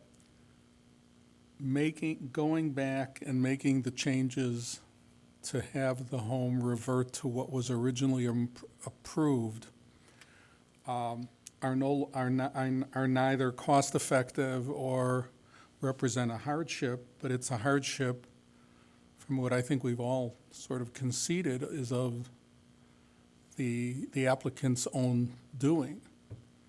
You know, I killed my parents and now I want mercy from the court because I'm an orphan. I just have a problem with it, you know, and I just don't see this, that the issue is the cost of the revision, not anything else. That's the hardship. I'm not seeing that we've imposed a hardship. He created the hardship. I've read, somebody cited the fact that the architect doesn't even say anything about why, it should have been done. Oh, yes, it's going to cost a lot of money to do it. There's a letter from somebody else. It's all going to cost a lot of money. But it's all going back. Even the architect doesn't say anything about why it should have been or any reasons why it was changed. So, we're back to this issue of who created the problem and why are we accepting it? Okay, other people would like to speak? Discussion?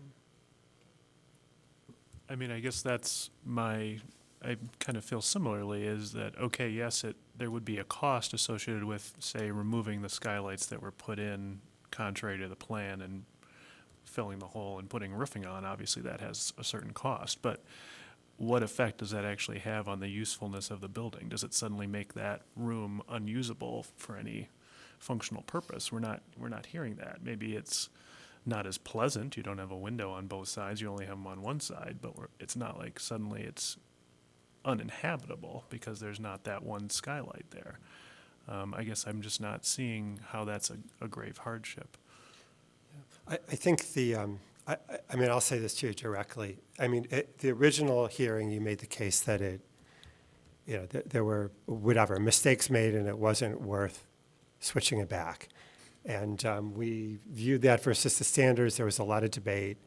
And I believe I was the only one who voted in your favor.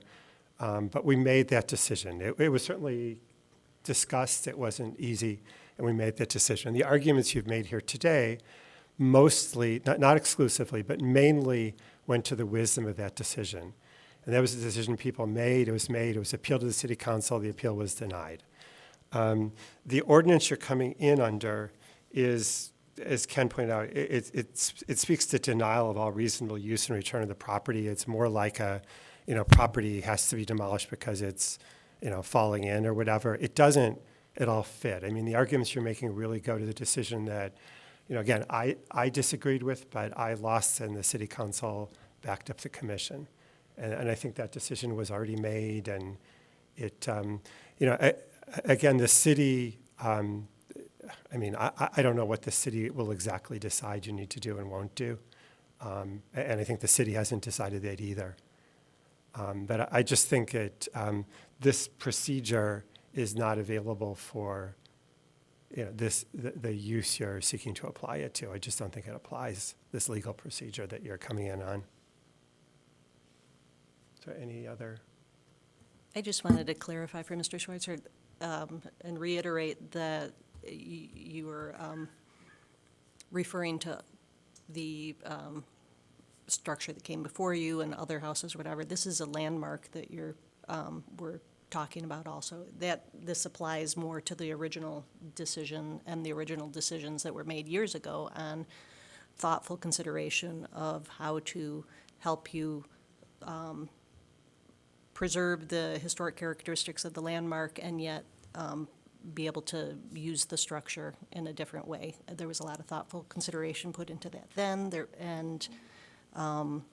again, it was of your own making that you decided not to follow that. I think the hardship, the cost of taking those few things back versus, I think the other option is like a daily fine or something like that. I would agree that wouldn't be reasonable, but the costs of making those few alterations to take it back to what was originally approved is not an economic hardship. That is a reasonable thing that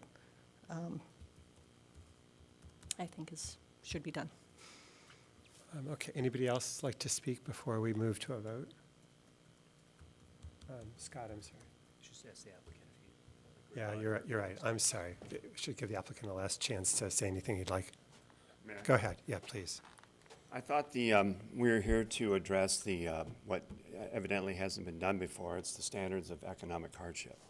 We're not addressing the question that I've heard tonight that you've insisted that it's of our own making, excuse me, or rather, if it's already been adjudicated, it's about the hardship of doing what has been asked us to do. And the standards have specific questions that have been addressed.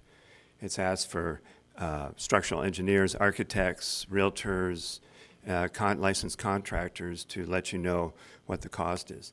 But in fact, the cost isn't just this. It's not just the cost of doing that, which is very substantial. And for what?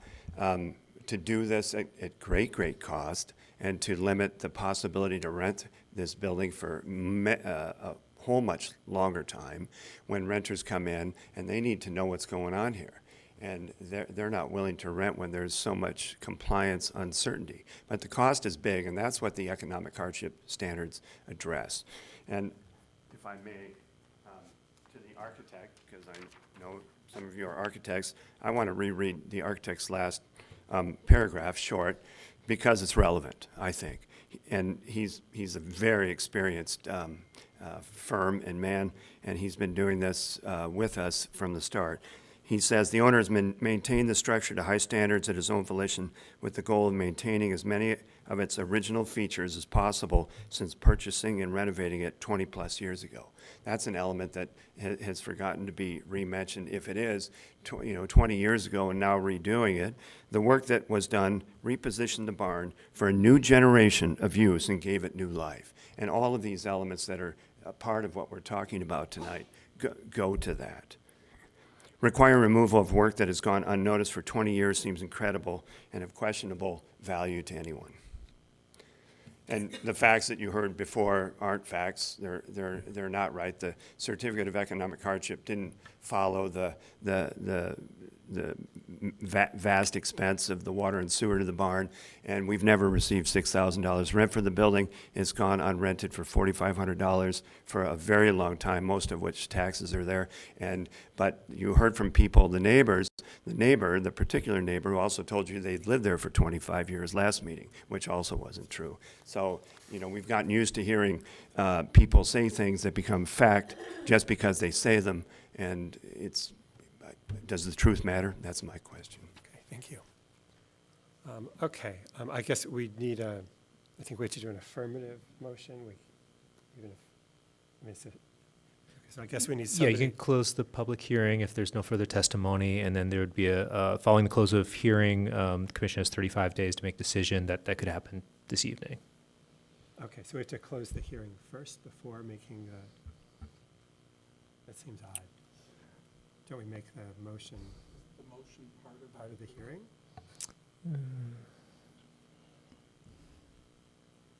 Yeah, it's the decisions to be made within 35 business days following the close of public hearing and submission of all information, documentation, or evidence requested. Sorry, so we should close the hearing first, you think? Correct. Okay, so Tim, do you want to move to close the hearing, and then we'll, I move that we close the hearing. okay, second. Elliot, all in favor? Aye? Aye. Okay, then I think we hopefully should decide this tonight. So I think we need somebody to actually move to approve the certificate of economic hardship without obligating that person to vote affirmatively if they don't wish to. But I think we need somebody to make I'm the never going to motion. do that again. I got into trouble Okay, once. would somebody, somebody down on this, Susie, would you like to make the motion to approve? that? I move to approve the certificate of economic hardship for 2404 Ridge Avenue. Okay, a second. I second. Okay, great. All right, so all in favor signify by saying aye. None in favor, all against, say no. So it was unanimous against. So, thank you. Mr. Chairman, before we move forward, can we list what standards have not been met so that can be reported? And again, here there's just one standard. One standard, which is, can you repeat that, please? Sure. The It's standard is that the denial will result in the denial of all reasonable use of and return from the property. So we didn't feel that standard was met. Thank you. Okay, I'm sorry. This is my second page. So we're now on to new business, 1037 Michigan Avenue. Yes, sir.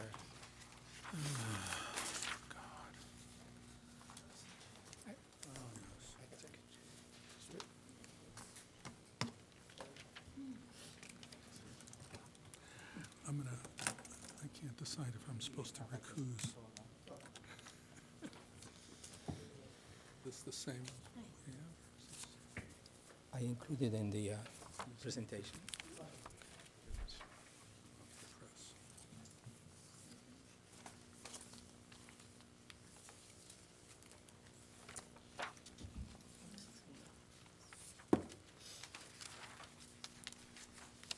You want to introduce yourself, please? Hi, I'm Joe Kanukaden. I own the property at 1037 Michigan Avenue. We've been renovating it for over a year at this point, and went through one round with one contractor. We kind of shelved the idea of putting this back door in. We've got a new contractor on board, and things are going better. And so we're hoping to sort of reopen this and see if we can get this approved, possibly. This is the thing. Okay.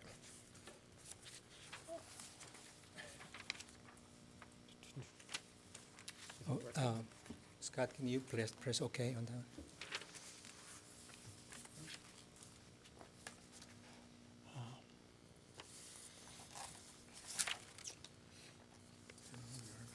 Right, so this is the existing photo I've taken from the backyard.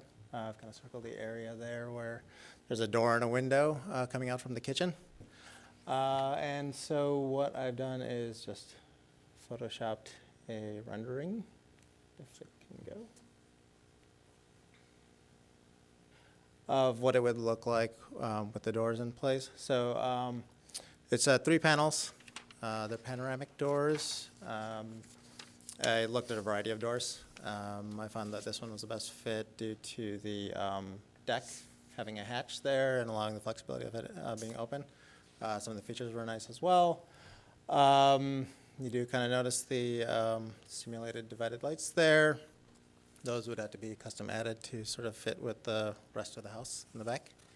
It is recessed under the terrace and onto the deck here.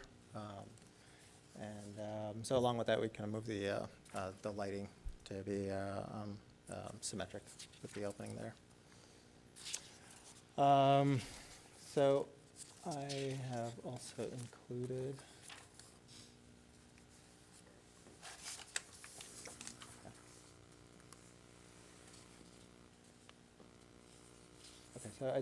This is one photo that's taken from the back, so it's like mid-construction. The coach house is on the right, so you don't really see it straight on, but you can kind of see it from kind of either side. You can notice it.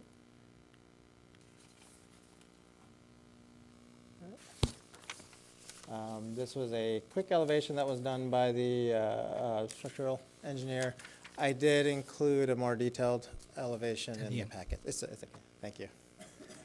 These were an original set of drawings that were submitted due to timing and wanting to get things moving. We didn't want to address it, so we did kind of send a revised set of plans for the permit, for the existing permit, that removed the back door modifications. So just going to circle the area there. Oops. Okay. So this is a more detailed elevation. So again, it's 3 panels, 36 inches by 86 inches each, which is consistent with the other door in the back.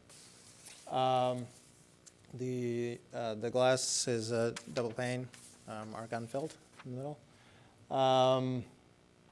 So the simulated dividing lights, they would be applied on both sides. They're not true divided lights. The proportions would be consistent with the ones that are existing in the house and the windows in the back. I did indicate as far as the muntins go, there's kind of a couple varieties on the house, and I have photos there. There's a couple of varieties on the house right now. On the left, and forgive me if I'm getting the terms wrong here, but I think they're Coven bead on the left there you see, and then the sort of the plain beveled on the right side. I'm kind of presenting both options there, not necessarily indicating which one. If you guys have a preference, please let me know. And then both of those are photos sort of from the right side of the coach house looking at the house, what you can see visibly, and then from the left side of the house. And so, yeah, we were hoping to include this as part of the project. It would open up the kitchen area to the deck, increasing its utility and value.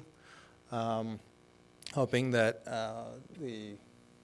sticking with the sizing and sort of the at least the simulated divided lights keeps in sort of consistent with the house and the rest of the architecture.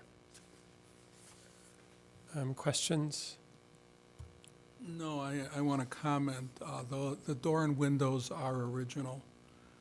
And the reason I can say so is that about 12 years ago, I appeared before this commission, and I'm the guy that did that deck on both levels and that whole thing that you're showing there. Got it. So I'm very familiar with the home. And in fact, the only thing that got never done is what shows up there, which was to replace those second floor windows above the living room on the back. I'm also, in fact, those windows and doors were there just the way that was. That was the kitchen, and there was no change made inside at that point. In fact, they'd retained the original owner, the previous owners had kept the kitchen the way it was, with the exception of changes. I do have a question, because I don't understand, in one of your exhibits, sheet S1, there seems to be a big note as if the deck is being structurally replaced. Where was that? And if that's the It's case, not. why isn't that part of? It's not. Is that I back? don't know if anybody noticed it, but on sheet S1, there's a big note circled, which implies that all sorts of things are being torn down, and why isn't that part of this? Which one is? I'm Keep sorry. going. It's S1. S is in summer. It's in our package. It's even in the package you gave us. Would you mind? Is it the wall, or is it the framing? No, it's one of your drawings, The structural drawings? the structural drawing. You don't have it there? There. Here. Yeah, what is, can you explain that note? The one that's circled? Because to me, it reads as if it's all about removing sheathing and tongue and groove sheathing, and I'm not sure if we're talking siding or. Yeah, so the first contractors that came in, they removed the original plank subfloor, and they did it in a way that basically cut it out from under the wall. Talking about the deck or the floor? Inside. Inside. So that was direction for remediating that. So basically, they had to come back in, jack up the wall, and put in new subflooring and get all that remedied. And so that's why we're at the second contractor. Okay, any other questions? No, why don't you have a seat? Thank you. Okay, thank you. Were there any members of the public here to speak about this matter?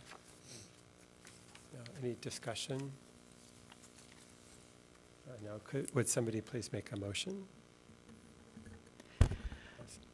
I move to issue a certificate of appropriateness to 1037 Michigan Avenue for the replacement of the window and door on the east elevation with a 3-panel sliding door. Applicable standards include alteration 1 through 6 and 9. Second? Julie? All in favor? Say aye. So Aye. all were in favor. Thank you. All right, 318 Hamilton Street. Not here? Do you know anything about? They were supposed to be here. I don't know if the people outside maybe? No, okay. 318 Hamilton. No. Should we give them one continuance? I think it would be prudent to continue. Okay, it's the first time. We can anyway. call them later in the agenda or continue to the next meeting? I mean, we can wait until the end of the agenda and see, call them again and Call then them again and continue. give them That was more a good op- idea. Good suggestion. Yeah, thank you. Okay, 1314 Church Street. Go ahead, please. Hello.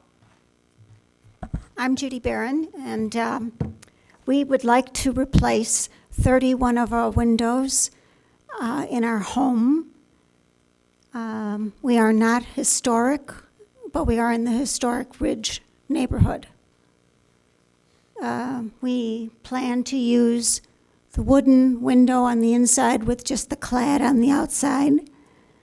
And where we have muntins that exist in the back 2 windows that are multiples of 3 and 3 across, they're 1 inch, and the window that we are replacing them with is 1 1/8 inch. So we used Marvin because it's as close as we can get to what's existing. And they are inserts, so we're not taking out the whole window. And we want to keep the inside molding and the architecture of the house the way it is. Do you have any pictures in a packet you'd like to show us that? I'm sorry? Do you have pictures in a packet of the windows you're No, installing? I've never done this before, so sorry. You have a packet that the contractor submitted to us. Lau, do you have that? Could we help with?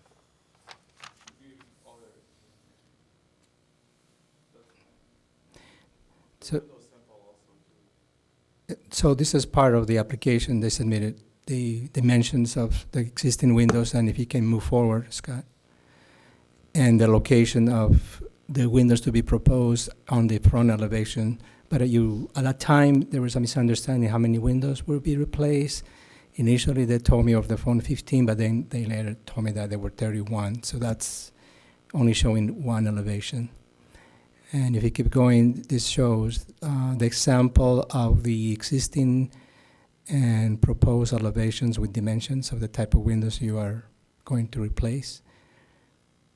They're all double hung, different widths. And this is the front elevation that shows some of the windows that initially were discussed with my office that to be replaced. And some of the details showing the existing dimensions of different aspects of the window sash, mirroring rail, the style, the rail, and also the brick mold or trim.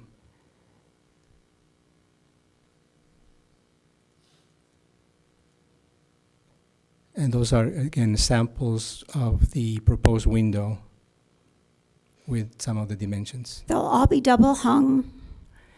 That's what I was told. Yes, they will. And then these are the locations. This is after I discussed with the applicant how many windows, and they clarified it would be 31. So they're showing the other elevations with the window locations.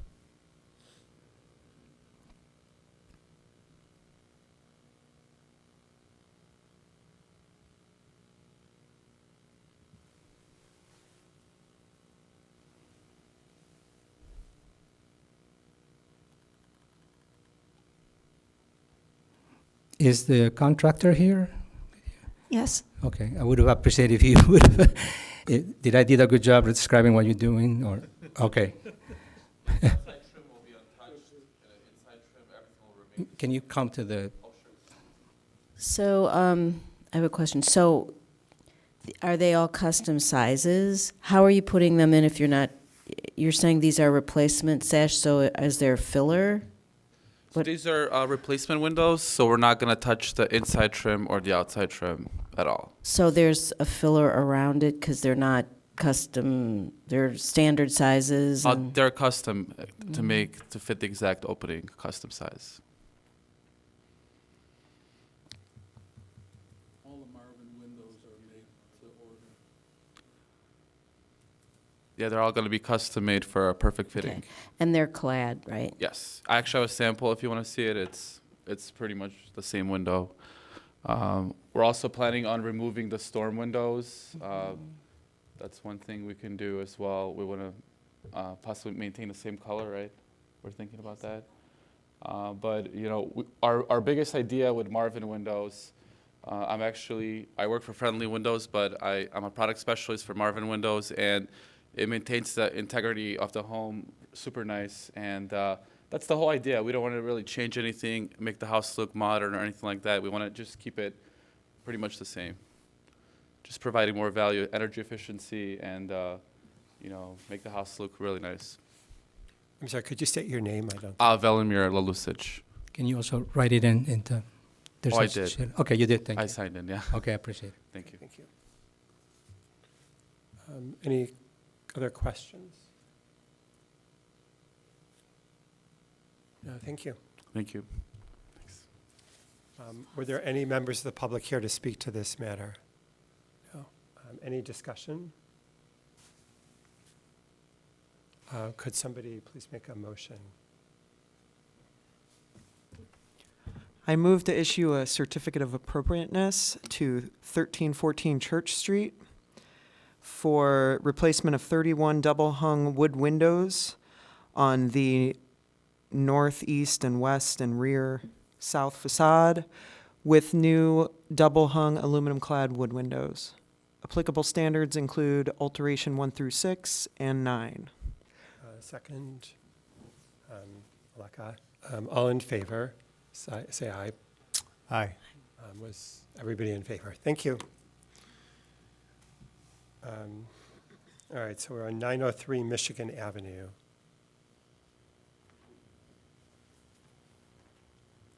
Good evening, ladies and gentlemen. My name is Pete Dobson. I'm with Renewal by Anderson. We're going to be applying for a certificate of appropriateness for replacing, as was said, 14 windows at 903 Michigan Avenue, Unit 6. Carlos, did you get the slides and everything? Yeah. Okay, so I just circled the windows that we're replacing. The notation of X's on there notate the ones that we're leaving in place. So the door, you know, a couple of the windows, the back entry door. We're endeavoring to replace like for like. So the goal is to keep the same look that is currently there. With Renewal by Anderson, we do custom size our product to a 1/16 of an inch. So we are making these products to fit, and they will be full frame replacements with 2 exceptions. We're doing the full frame replacement to maintain the look of the building as best we can. We find that with inserts, you tend to lose a little bit of glass. So on the front, we want to maintain as much visible glass as possible. The only two windows that we are considering, doing as inserts are unit 106 and 107 in the back alley, which are not visible from the street. The building was built in 1920, from what I understand. The windows have been replaced once before in the 1970s, so these are not original windows to the home. All the windows on the building are covered by storm windows with the exception of the picture windows, so even trying to maintain the same look is going to be tough because we're replacing the actual window. The storm windows are going to go, but any type of window that would be replaced, the storm windows are going to be gone from that. We are maintaining the black exterior that's currently there. And bear with me just a second. I do have side-by-side drawings of the existing units and what is going to be proposed. Look through there. Okay. So the existing window is on the left of the screen. The proposed window is to the right. There's very little difference between the two as far as double hungs. This represents different sizes and different widths of double hungs, but the appropriate information is there as far as the meeting rail height, the bottom sash rail. At Ringgold by Anderson, we design our windows to look like a traditional wood window. And part of that is trying to maintain that same look as a traditional wood window you'd see in a historic home. The product is a little bit different. I do believe you've seen this before. We use our FiberX material. The reason we've gone that direction is it's a much more reliable product than the aluminum-clad wood windows you typically see in the industry. And because of the FiberX, we've actually been able to extend our warranty further than any other company in the industry. The cross-sections there just show the cross-sections of the double-hung windows. So there's a slight variance in height for the bottom rail, the meeting rail, and top rail, but from the street it'd be very difficult to tell the difference between the two. The picture windows that are going to be replaced, there is a little bit of difference there. The current windows are what's called a direct set window, so there's no sash frame with the current picture window. With our window, we do have a little bit wider sash frame there, so there is some visible difference there. A little bit easier to see on these pictures here. One of the windows that we're going to be replacing is a picture window on the back step. Let me just scroll back there. That window there, unit 105. The homeowners are wishing to put a casement window to get better ventilation through the home. So the casement window that we'd be replacing that with is listed right there. And there's a cross-section of it. So there's a little bit of variance with the size of the frame, but would give better ventilation for the homeowners. And once again, that is in the back of the building in the alley. The last pictures right here are the pictures of the proposed insert-style window, which you just approved for the previous person that was in here. We're doing inserts to actually save costs. The insert windows tend to be a little less costly than doing full frames. As I said, the full frame decision was really driven to keep as much of the front of the house looking original as possible. With the back of the house, if we can do this as inserts, that'd be great. If a full frame replacement's required, then we understand that. And that is the second window, doing it as an insert window. Okay. And I do have a sample of our window as well as the color and everything, the sample of the composite material as well. Would you please show the sample? Sure.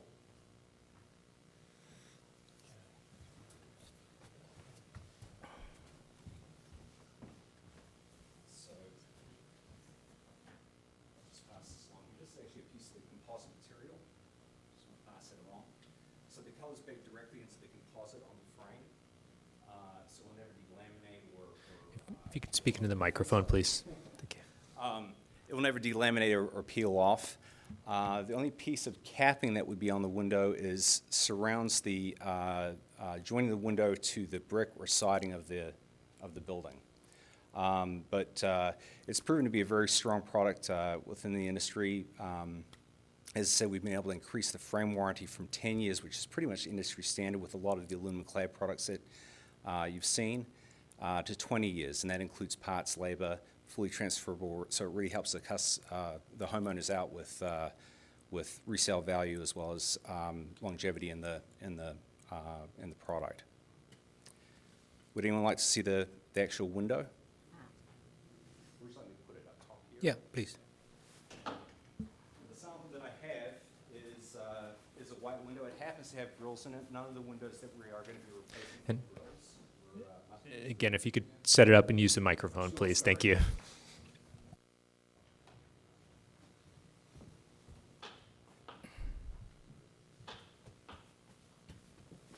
Just hold that. Actually, you want to see inside for a while. Oops, sorry.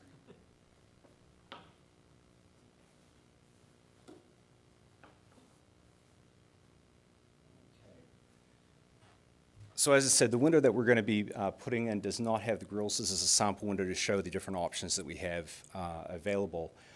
It will be black to match the current exterior of the windows, but it just gives you an understanding of what the double hung window will look like.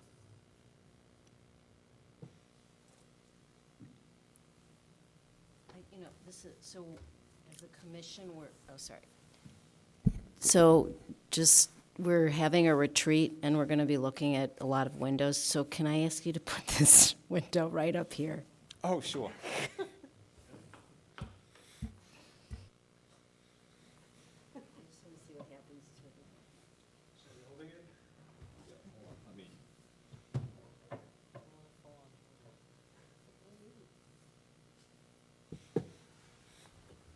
And bear in mind, this particular one is not going to have grills in it. No, I know. Sorry. Bear in mind, this window will not, the window that we're applying for does not have grills or anything in it. Just, so this is just a question, I'm sorry, this is not on this project, but when you have the muttons and the Fibrex window, so this is basically it's an SDL on both sides, but what's happening there? What's only on one side? It's just showing a different option that we have. So you can just do it on one side and not the other side, is that it? Not for that one below? This one happens to be between the panes of glass.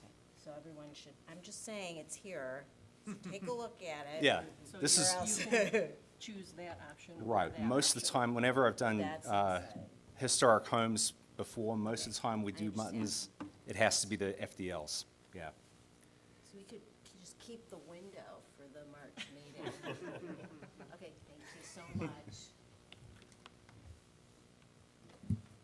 Anybody? Thank you. So, okay, do we have questions? Go ahead, Ken. One thing that's come up on condo buildings like this in other cases was, obviously this particular unit owner is just replacing the windows in their own unit.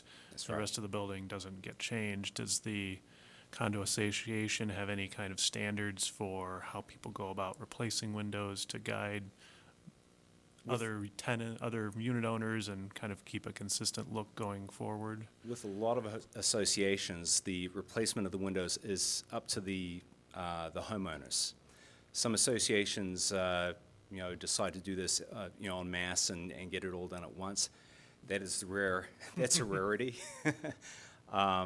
So a lot of times it does fall on the homeowners to pick and choose a contractor, and they have to go with somebody that maintains the look as best they can. Elliot, did you have? No, I was trying to understand why those two units weren't being done the same way. Which two Yeah, units? I think 106 and 107. As to try and cut the costs down a little bit. So the insert replacement is a less expensive application than doing a full frame replacement. with trying to keep the windows looking as much as the original windows as possible, doing full frame replacement really is the way to go, especially on the street side. We understand that if it has to be a full frame replacement and those back two windows, then it can be, but because it was the alleyway, we thought we'd try for an insert in that case. It's 2 of the 14? 2 of the 14, yes. Do you have any information about the what the windows were made of in the pictures you showed of the surrounding units? The original windows? No, the units, you showed the windows in Unit 107 and other units around it. Yes. And I guess when I saw those, I first thought you were going to make the argument you're replacing with windows made of similar material, made of Fibrex, but I'm not hearing that. All the windows are going to be made out of Fibrex material. But the windows in the other units that you showed the pictures of, in the adjacent units. They're thinking 107 is another unit. Yeah, no, It's just another. Oh. Yeah, I'm sorry. Yeah. We number our Sorry. windows like. Yeah, I'm sorry. I'm totally mixed up. No, that's all right. Let me explain that. So when we map out a home, we map out the ground Window. floor as the 100 level, and then you have the different 108, 109. You see the where the numbers are listed there. It's just a way of numbering the windows so we can make sense of which window's going where. Okay, so Yeah. I come back to the same question asked correctly. Sure. So do you have information as to whether, since you're only replacing the windows in this condominium unit? Yes. Do you have information as to what the windows that are in the other units on the same facades are made of? Are any of them Fibrex? They were all replaced back in the 1970s. They're wood windows. Yeah, Okay. with storm windows above over the top and capped. Or frameless. They're all capped. Yep. Yeah. Windows will be capped. Correct. Yes. I've got a, Triple track storm windows for the exterior or the aluminum cladding. I should use Mr. and Mrs. Rimmer, the owners of the property.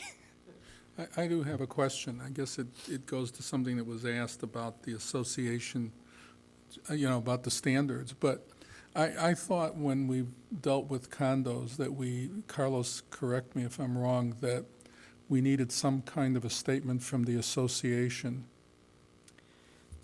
I'm the president of the association. Excuse me, I've been a president. It doesn't count. can you please come to the microphone if you're going to speak, please? And also state your name, please. I'm Amy Rimmert. I'm the homeowner. I'm on the board, president of our condo association.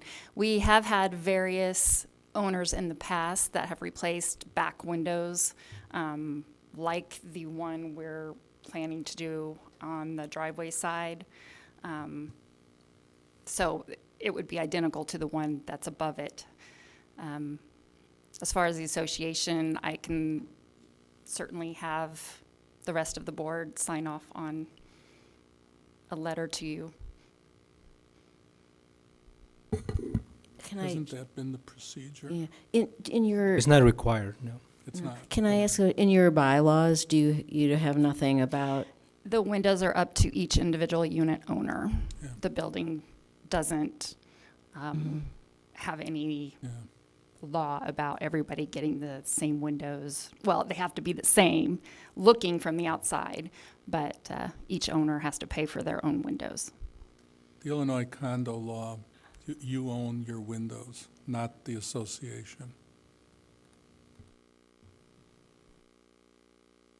So you and Stuart can change your windows.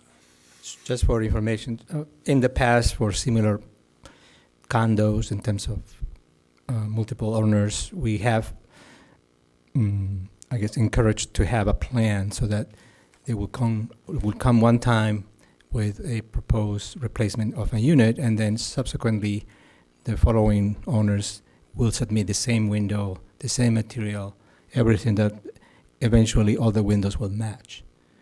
But it's nothing that is required Actually, by ordinance. Sorry. We do have some other homeowners in the building that are waiting for us to be approved, and then they were gonna use the same people and do the same thing. They just wanted us to be the guinea pigs. I guess the question that I'm begging to get an answer is why not replace with wood, right? And the other question is the commission has approved the aluminum clad because the state of Illinois Preservation Agency has given the green light to approve that type of replacement. So when you're looking at the standards is, to match the texture and other qualities, and I do not think that the fabrics matches the texture of the wood or aluminum. Well, our building is not a historic building. We're only in the historic district. And being that the windows are from 1970s, we've had 2 different companies come out to do restoration instead of replacement. And one flat out said, these are from 1970, we will not work on them, and referred us to another company that will not touch the double hungs, Apex, I believe the name is. They will not do the double hungs because they're the 1970s. There's nothing they could do to make them better or more efficient, energy efficient. They would only replace the glass that goes, I don't know what you call them. Yeah, the direct safe glass. Replacing glass only. But we haven't found anyone that would work on our double hung windows, wood windows.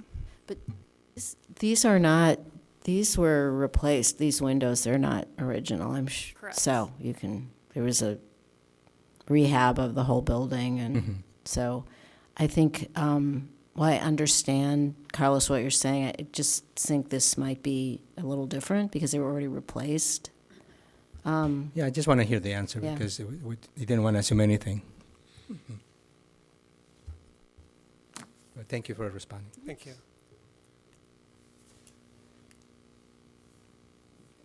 Can I just address the, Yes, come back up. Yeah. so to address the, I know the, it's been approved for aluminum clad wood. Unfortunately, the aluminum clad wood, Anderson believes is not the right type of product for this kind of climate.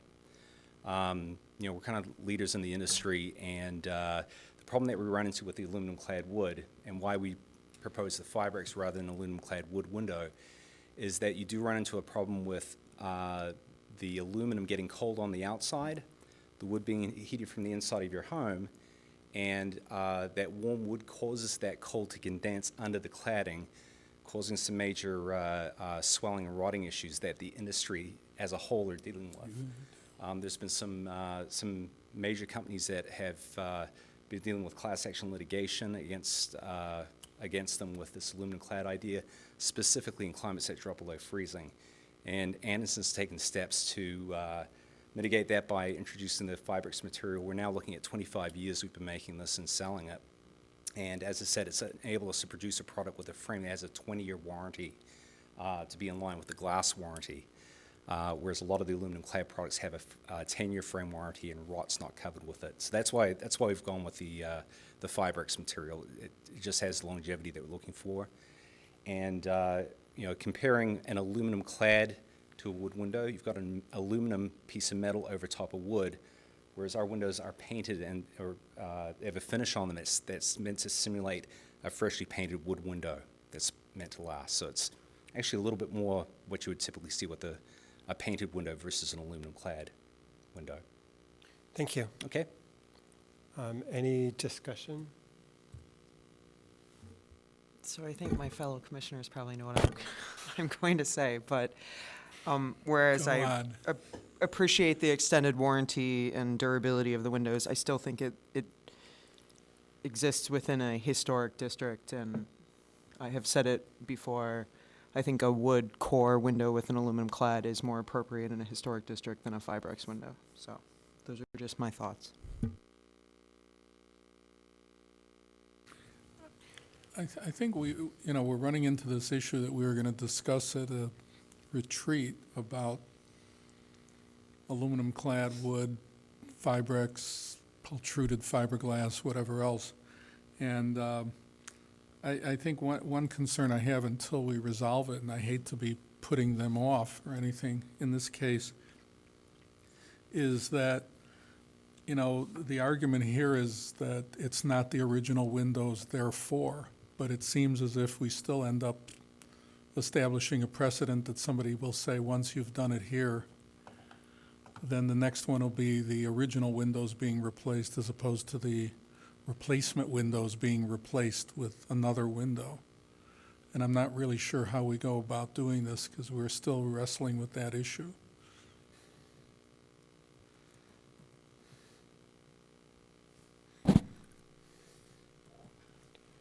I don't know that we can defer the issue. I mean, I think it's a question, but I do think we should try to decide the applicants. Yeah. Specific case record. I mean, it's still a limited, you know, again, it's still only for 1970s windows we're replacing, and we're reserving the right to revisit this decision. Well, I think the other issue becomes what happens because there aren't seemingly any standards for the building. I've seen and worked on condos where they at least established it's going to be all aluminum clad, or they're all going to be aluminum, or they're all going to be wood. You may change it in terms of manufacture, but they'll all be double hung, et cetera. Here, it's not clear that the next neighbor says, nice that you did, you know, Fibrex, but I'm using something else, and that we're going to have different materials as well. And, you know, we've been kind of holding to, are they all wood, are they all aluminum clad, and now we're going to have a third material.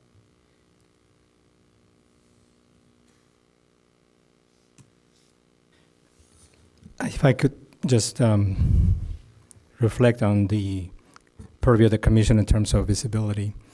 And the question is whether or not what you see is compatible with the original existing, or in this case, the replacement wood window. We're not necessarily looking at what happens beyond the cladding or beyond the paint or the material. So if you believe this is a compatible window in terms of appearance, despite the fact that it might be a different material that the commission has not approved in the past, except for one time in the recent past year for a building that was a nondescript 1960s building, I believe, with the steel windows. And in that, the commission made it clear that it was not setting a precedent for all the other properties, but it was specific for that. That was a double house, I believe, that they would approve the Fibrex. Well, I would just say that this building has already, when they did the restoration and the renovation, they already changed all the windows. And I'm sure there were muttons before, and those are all gone, and they're big panes of glass, so it has a very different visual characteristic than if it was a, you know, it's in a historic district, but if you go see the building, it basically looks very contemporary on some level.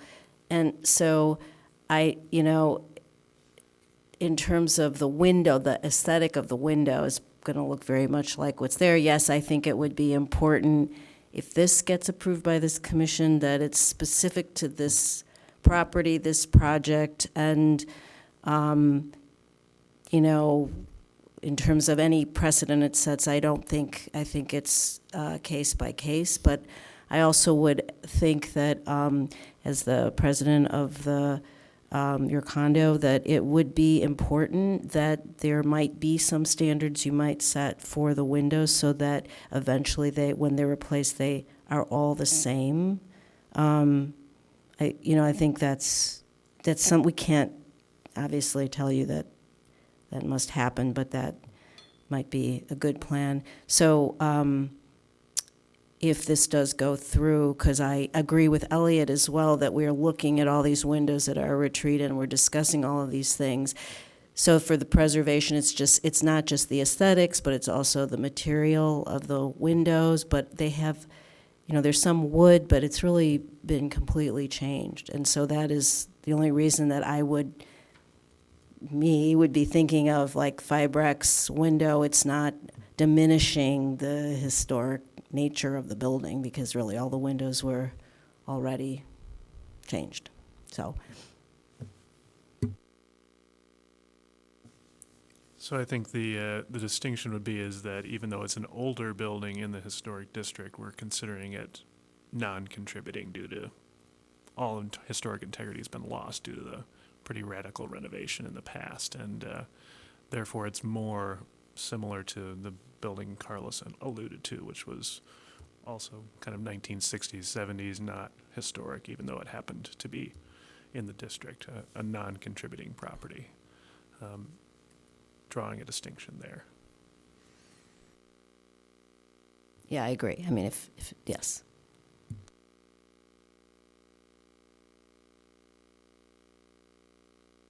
Okay, any further discussion? We better vote on it. Would somebody please make a motion to approve or disapprove, or? I won't look at Elliot. But I'll do it. Was somebody else going to do it?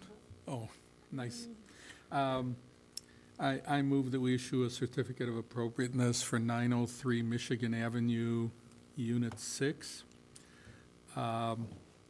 It's case number 20 PRES 0020 for the replacement of 14 wood windows that include double-hung casement and picture windows with Fibrex composite replacement windows on the rear east facade, the front west facade, and the south facade. Standards for alteration 1 through 6 and 9. Second. And all in favor, vote aye. Against, I think just Yeah. Suzie against. I'm just, Yes. If you don't mind, just want to make sure that we have it on the record that this has a distinct reason why the Fibrex is appropriate in this case. So if someone would like to add, You want a standard? or maybe you just even, wanna or even comment? amend the motion so that it will include that. So I would say it would be standard 1 for the reasonable effort to make sure that they adapt the structure, site, or object with minimal alteration to the property site. Do you want other? Actually, what you're asking for should have been in some of the, I wish you had brought it up before we. Well, I thought there was discussion. I think it was my comment. Right. As long as it's in the No, but minutes, should it be in the minutes or should it? I think that I thought it would be important to cite the reasons why. No. And two, that Ken just mentioned, it was my comments, as long as they're in the minutes, it will be okay, so. Okay. All right, thank you. All right, 1036 Forest Avenue. Thank you. Patiently waiting. Excuse me, yeah, I think I talked to Ken O'Leary, who's also, who's from.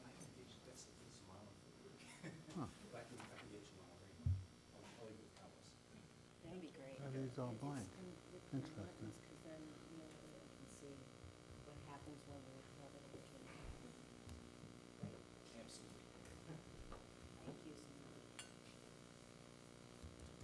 so much. My name is John Eifler, seeking technically, I guess it's a renewal of a once approved COA for a design we presented 4 years ago. Correct. It was, I believe, I remember the appearance of the building, it looks very similar, if not the same. Right. Well, there are some revisions, and that's why I'm going to walk you through it, and we'll go from there. So this is going back to that previous. Right. Back when I was 22.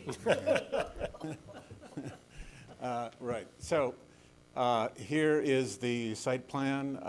It's aligns with all the other properties on the site. There's a small 2-car garage back on the alley. We've made some plan changes, so rather than being around 5,000 square feet, it's at 4, so it's much smaller not a lot smaller. But, and basically the big change is, rather than having a formal dining room, we've just opened up the entire back of the house to be family space, and have kept the idea of a bedroom / study on the ground floor. The second floor is essentially the same as it was before, with 4 bedrooms and laundry area. It's the house of 5 gables that it once was. The materials on the exterior now are all stucco with a limestone base. Before there was brick, intermediate layer of brick between the two. Standing seam roof with solar panels, geothermal, all the sustainable goodies that I discussed last time I was here. The height of the building is, here you can see a rendering of the current design. It's 32.5 feet tall. The Oscar Mayer house is 37.5 feet tall, and the Marsh house on the corner, I saw the original building permit, and it is 40 foot tall. So, and I think there's a height maximum now of 35. So we're, I guess, where we should be. It's not as large, but it's not as big of a lot. And I think to itself and to its own scale, it's fitting for itself and the neighborhood. Now, this is the rendering, just for reference, that we presented 4 years ago. And the difference is, we took Photoshop and played with it. The only difference that you'll see is there's a window facing south underneath the panels. John, there is a pointer that you can use, I believe. Oh, okay. If I can point the pointer. There it is, that one. That's been eliminated. If we can go back up, sorry. There you can see there's no window there. But otherwise, aside losing the brick band, which was below this level, it's now all stucco. It's real stucco, no drive-it. And aluminum-clad windows, standing seam, aluminum roof made from 99% recycled post-use aluminum. And the roof we've intentionally rendered here is a little darker, and we will be using, there's a special grade of solar panels. They don't have all the silvery stripes through them. They're solid black, so that unfortunately we drew them a little reflective here, but that was only just to show that they were panels, but I think they'll blend quite well when it's finished. I guess that's it. I don't know if I need to take you through all the standards. We've kind of done that once already. And I know it's late, so. I'm done? Is that good? Any questions?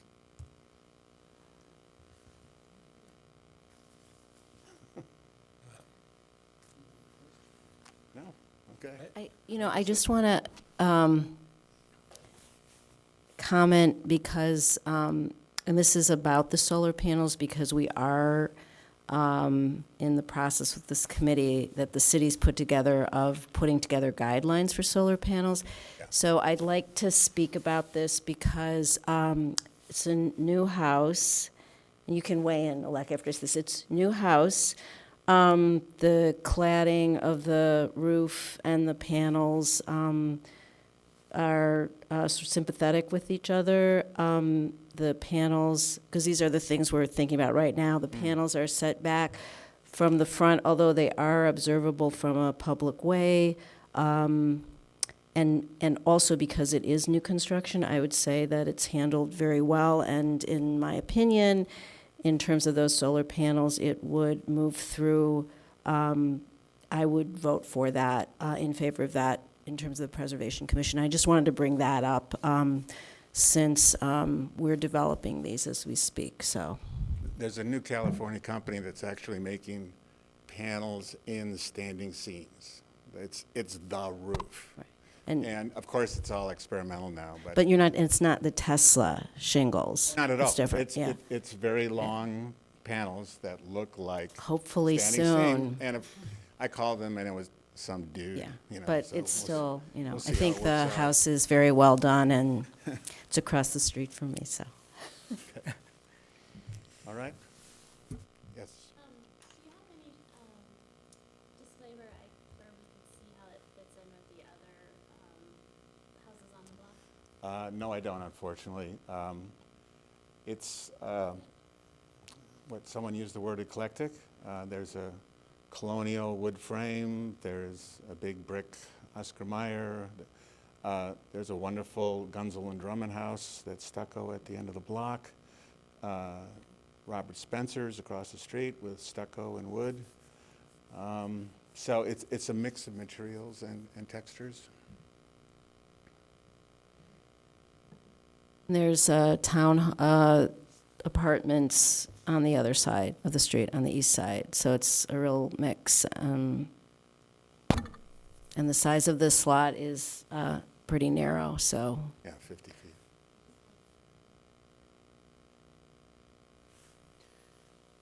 Any other questions? I mean, I should mention there, you know, we have a porch, we have window bays. I think you can easily see all of those things on homes on the block. Yeah. Okay, thank you. Thank you. Were there any members of the public who wish to speak to this?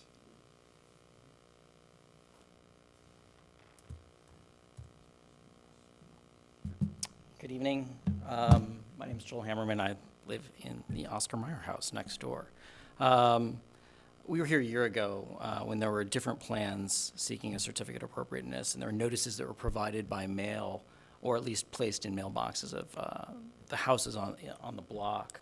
We didn't receive any type of notice this time around, and that's not to obviously a comment at all on the plans themselves, other than we didn't realize that this was actually going to be before the board today until Friday afternoon when we received an email. And to be honest, we just haven't had an opportunity to fully digest the plans that have been presented. I know that Mr. Eifler presented those plans to you 4 years ago. 4 years ago, we weren't living next door, and there were actually some other new people on the block, so to speak, who I think it would be just appropriate for the opportunity to fully understand these renderings. Perhaps when you considered these plans 4 years ago and you discussed them with Mr. Eifler, there was additional information provided, but just going through it online over the weekend, it seemed a little unclear to us exactly what was being proposed. As we look at the plans, you know, there are limited renderings, as I think you've just pointed out. The only view that you can see here is almost presented from the south in a way that doesn't actually show the proximity of the house to ours. Looking at the plans, I can't quite tell, but it looks like the overhang comes within 4 feet of the property line, or 4.5 feet from the property line. It's exceedingly close. So our review of the plans have raised some just initial concerns, and we frankly just want to learn a little bit more how the construction will fit into the existing space, how the property of the house will drop within the existing property line, the size of the home vis-a-vis this space, the materials that are going to be used. I think everyone is obviously in favor of solar panels, but our house is, as Mr. Eifler correctly pointed out, it's a little bit taller, and we'll be looking down at those solar panels and an aluminum roof, and just to see how it fits in. The orientation of the house seems to be designed specifically, obviously, for those solar panels. The whole house seems to be oriented towards the south, while every other house on the street, both on the east side and west side, seems to be oriented actually towards the street. And this one seems to be actually, if you kind of look at the renderings, be oriented exactly towards our home. And so at this point, it's not that we have an objection as of yet. There are concerns, but frankly, we've looked at these plans for all of 3 days and would like the opportunity to look at them a little bit more with greater detail, for lack of a better way of putting it, to bring them to bring the plans to the attention of our neighbors, who I don't know if they're actually aware at all of the plans, and so that we can have a further discussion with the board, if appropriate, in a month's time. Thank you. Thank you. I can address yes, we did send notices to the neighbors. I'm not sure why you didn't get them. It's because we rely on the Cook County's lists of mailing, so we have a program where we generate these mailing addresses. So that's probably, I don't know, how long you own the house now? We've owned the house for over a year and a half, and Yeah. we received, as you know, and I don't remember exactly when we were here last, there were very different plans that were presented to the board. I'm sorry? Last summer. It was some time ago. That, we did receive that notice, and I know our neighbors did as well. I mean, if you remember, there were a fair amount of us here at the time that had concerns and thoughts. I frankly, as I stand before you, I don't know who has seen those plans. The last time around, they were well discussed amongst the neighbors, and I think you saw that outpouring of interest at the time. I frankly just don't know. We haven't had the opportunity to really discuss it with the people that live around us and to kind of gather people's thoughts and opinions and concerns. I think last time there's another neighbor who's new to our block that lived across the street who came in here with very detailed concerns about how the house fit in architecturally.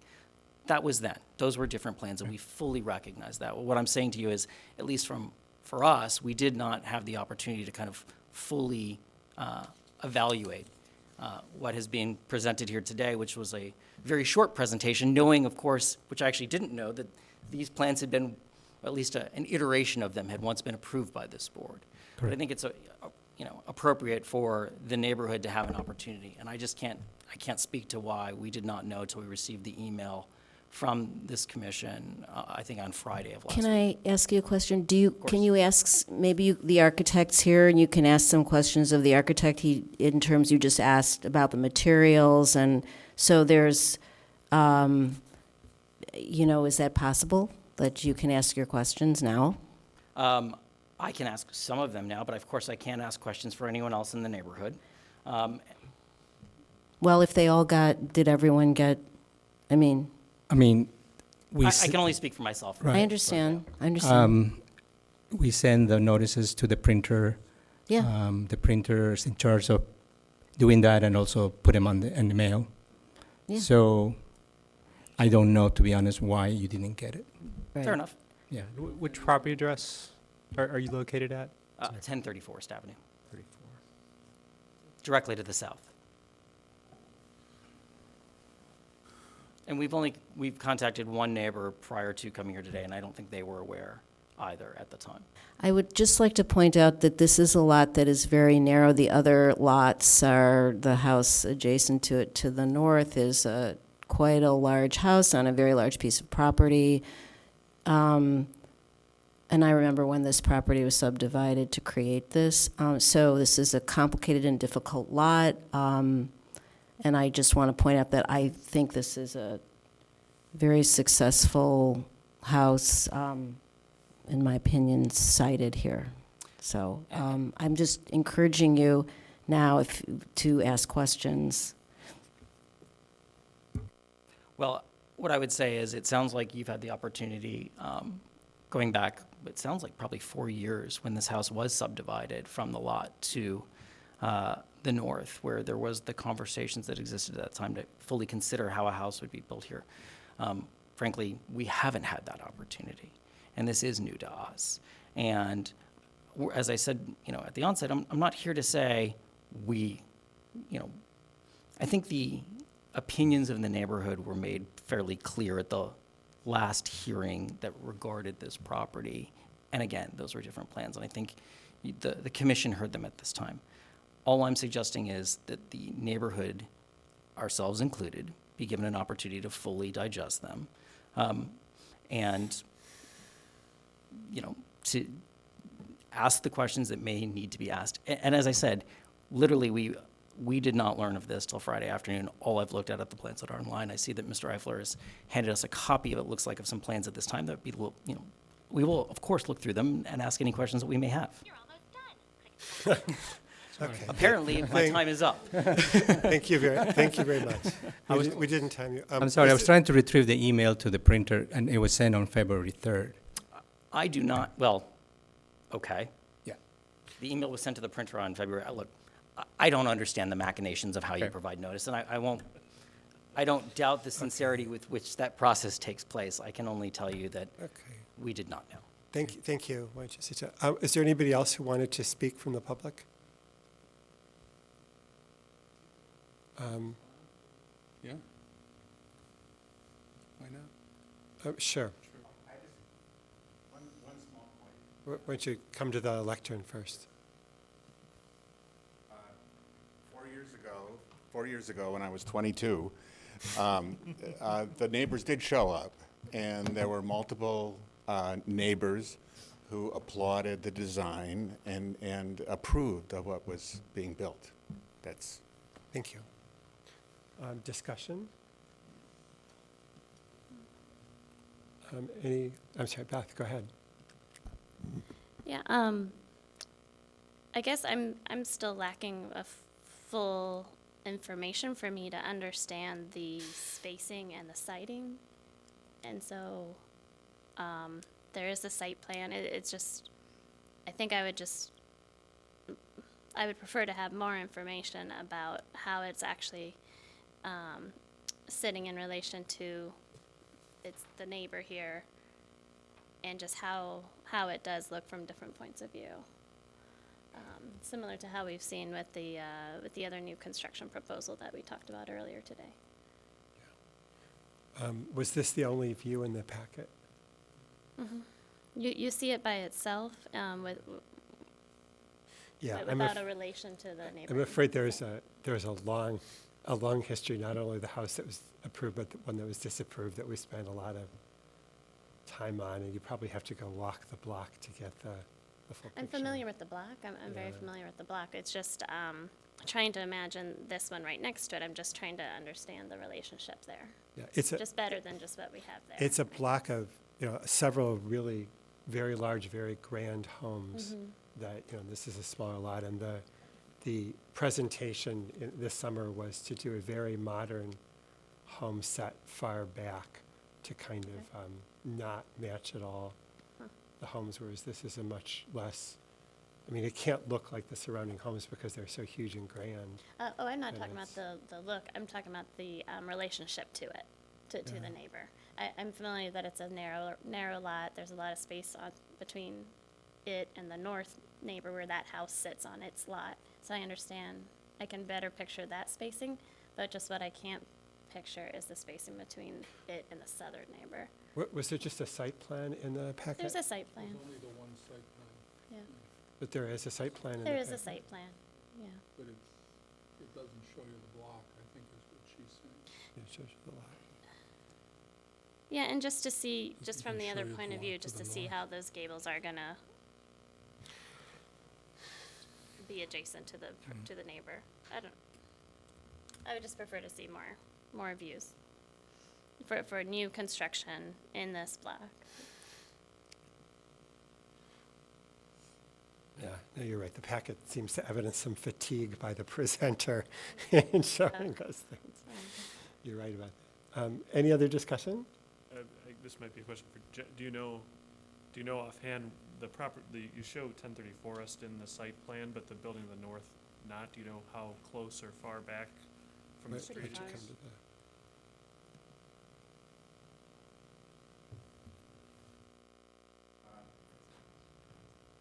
actually, on the plat of survey, there's another lot between this property and the one on the corner.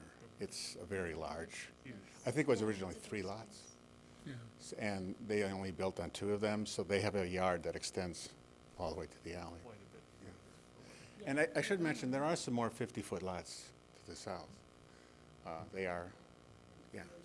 Or Victorians and. You can make out the one to the left. The question was asked about the side yard and the proximity of the home to the Right. side. The code allows for 5-foot setbacks, but because of the overhangs, I think it's 6 3/4 feet from the north parcel, and I think it's this 40 feet. Yeah, and then it's the same on the south, and then there's 15 feet to the adjacent home. So in total, it's 21, 22 feet between the house and Oscar Mayer. It's on the site. It's on the site plan.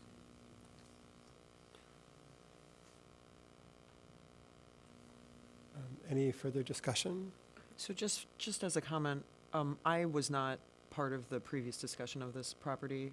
I only saw the one that Mr. Eifler submitted previously, but I would like to just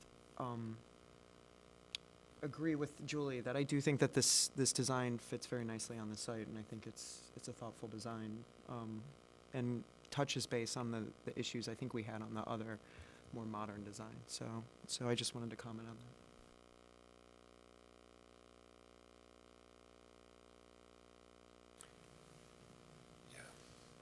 Okay, would somebody like to make a motion? I mean, Julie, do you want to, since you were? Since you're a proponent. Oops.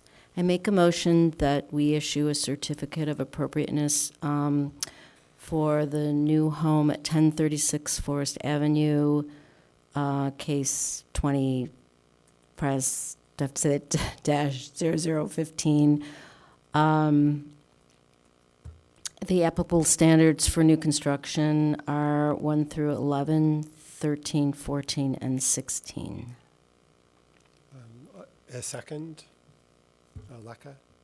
All in favor signify by saying aye. Aye. Aye. All opposed? I think there was one opposed. That's all we have to do. Thank you.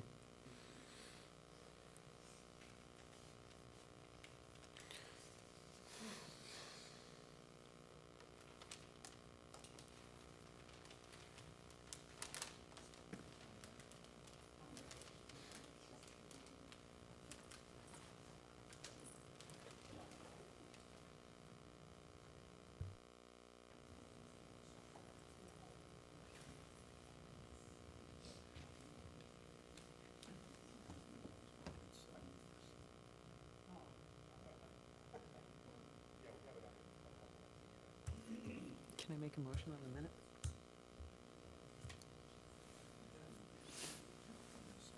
Carlos, you've gotten all the corrections on the minutes that we saw just recently, right? The I meeting got minutes two from Julie and responses, Elliot? right. And I send you the corrections. Oh, I didn't read the corrects. There were very, two They were pages, I They believe. were minor corrections. About, Really minor. about 4 of I them. didn't understand. So Mark, do you mind if I make a motion to approve the minutes? Please. Do I need, I mean, it's already corrected, so I don't need to make it Yeah. with the edits. It can just be approved. So I move to approve the meeting minutes for the January 14th, 2020 meeting. Second, Second, Julie, all in favor?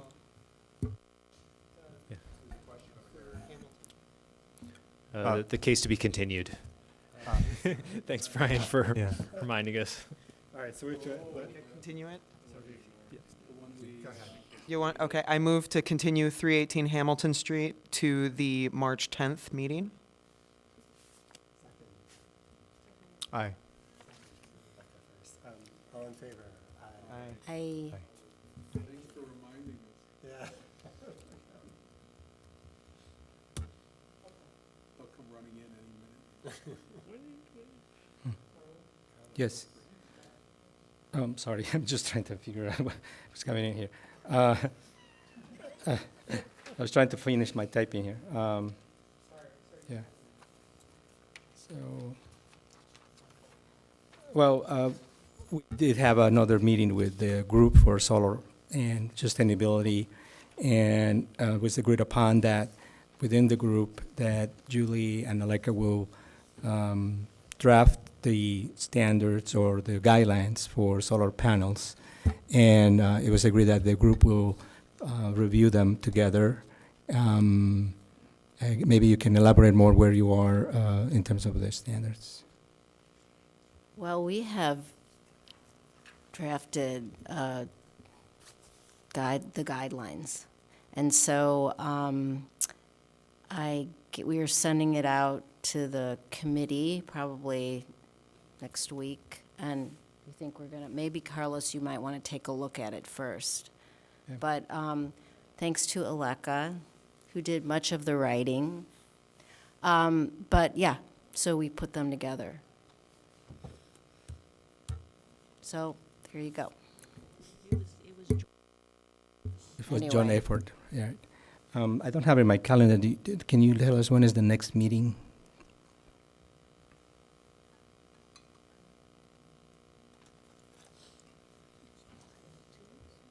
The next meeting is,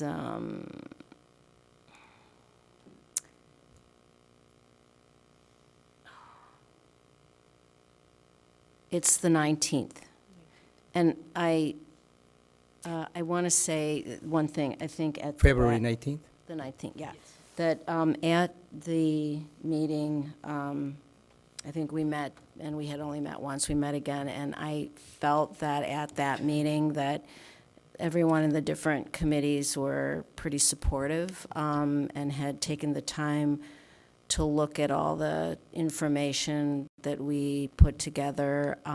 So that was useful, I think, and nice to know that, that we have something to say. So, but anyway, so I think it's been sort of an important committee that's come together. So that would be our staff report on the sustainability in solar. Thank you. So the next item, or you took? So Aleka and I, and actually Sally, is continue working that with Dino? Allison Scott and Gino Robinson about this pitch program. And I think we've decided at our last meeting that we would write an ordinance to create some kind of a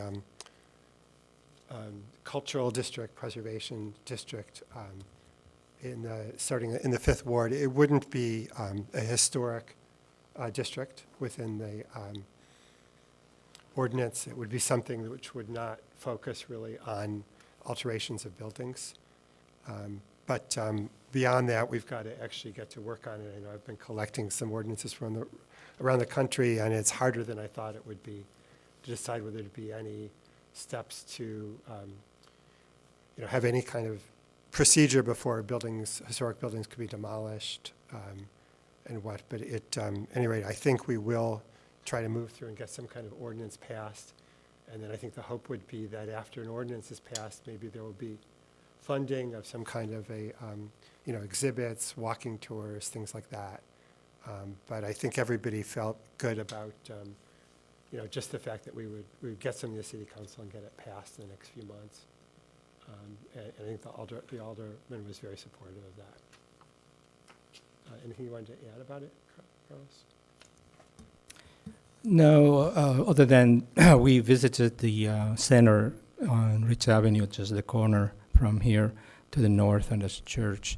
And we found documentation from Ann Earl and Mary McWilliams, the volunteers that have been with the commission since the beginning from the 1970s. And so far we have 3 binder books with a lot of information on each of the buildings, I believe, that are part of the survey that Ann Earl collected information on 5th Ward. And so I scanned one whole book with all this information, and there's another, I scanned the other half, which is information on pitch, minutes, and notes. And then Dino brought another book with the other remaining properties that I will scan the next few days, so that we will have a complete set of information. And from there, we will try to find, whatever buildings are going to be selected to be recognized in some form, I believe in the ordinance. So there's still a lot of work to do, but I think the idea is that Dino said he will prefer not to have any restrictions, like the typical ordinance for protecting buildings is more a program to recognize individual sites and buildings that have a positive impact in Evanston culture and history. Should we talk about the retreat? Yes, we can move on to the retreat. You have developed a draft agenda for it, so maybe you can go over it. Yeah, so I circulated my ideas of a draft agenda, and I guess I was hoping to tonight get feedback about whether these were good topics. And then we really, my thought was we'd get volunteers to take on different, to be discussion leader and do some preparation for each topic. And we probably better do that tonight because we're talking about 6 weeks from now. The next meeting might be a little late for people to get started. And I guess I was definitely hoping, windows seems to be the number one topic, and I was hoping Julie would be our discussion leader. I'm just, so I'll just tell you what I'm doing right now, so if you want something else, but I'm really just getting different windows, and I'll talk to someone, because I'm not going to lug all of them in, so people can help me. But, so I'm just going to tell you right now, I have a wood-clad window with SDL, there's a wood window with SDLs, I'm going to get a vinyl, I guess, a vinyl window where you can see the snap-ins. This Fibrex window, if we can get that, and then I think someone makes something else that's Fibrex. I think Marvin makes a different window. And so if there's any other, windows that we want to, because I really think it's all about looking at them and discussing it. And so if there's anything else, I've got a steel window that's new, that's thermally broken, that we can look at. And so I have a lot. If anybody wants to email, if they're oh no, we should definitely have this window to look at. I think, there's probably enough for us to have this discussion. So. Sounds great. Does anyone make new wood windows that are being proposed for projects that are coming from one board? Have we been seeing new wood windows? Like a single glazed wood window? Well, well, there's a thermal, so there's, you mean a true to, so wood windows, yeah, I'll bring a wood window in. With a divided light window, it's if you do not do an SDL, you're gonna get a true divided light. Generally, they're thicker. That's a discussion that you can't really match the thin, single glazed window. So I think that's, yeah. So, I'm not, there's wood windows. I'm bringing a wood window. People make wood windows. They make double glazed, triple glazed. I don't have a triple glazed window. If somebody wants a triple glazed window, because that looks a little different when you're looking through three, if that's something we want to look at, because those are really energy efficient, is that something we want to look at? No, the ones that I've seen are where, fellow used to do it with the double glazed window and then the separate glazing panel on the inside for Well, but now that you can do an SDL and it's 3 layers, so, okay, well, anyway. So, yes, I have a wood window, but it's not, I don't think we need to see a single, I don't have a single glazed wood window. It'd be more interesting to see what the double. Yeah, so, yeah. Speaking as the most ignorant person in the Commission on Windows, if you could remember that part of this is just educational, of explaining to us, what, the products and why preservationists have decided certain things are okay and not, and just give us kind of a, you know a lot more than. I'm just bringing them, and we can just talk about that very thing, because, if we were strict preservationists, we would be saying repair and replace, and forget SDLs, we have said that, but things are changing, so. The difficulty is that they come in, and if they've done their homework, it's the cost. And that's usually been the case that administration's very labor intensive. Ironically, that's where we've seen the issue of economic hardship is when they come in and say, here's what it's costing us. Yeah. Okay, so just for other topics that, Aleka, since you probably should do the sustainability since you're the person on that commission. I mean, it's really, Yeah. hopefully you'll be Yeah. pretty What much we'll- done and you'll just explain to us. Yeah, what hopefully. we will, so because we're having a meeting next week and the committee is going to look at the guidelines that we've put together, and we'll get the buy-in and discuss whether there are any changes to that.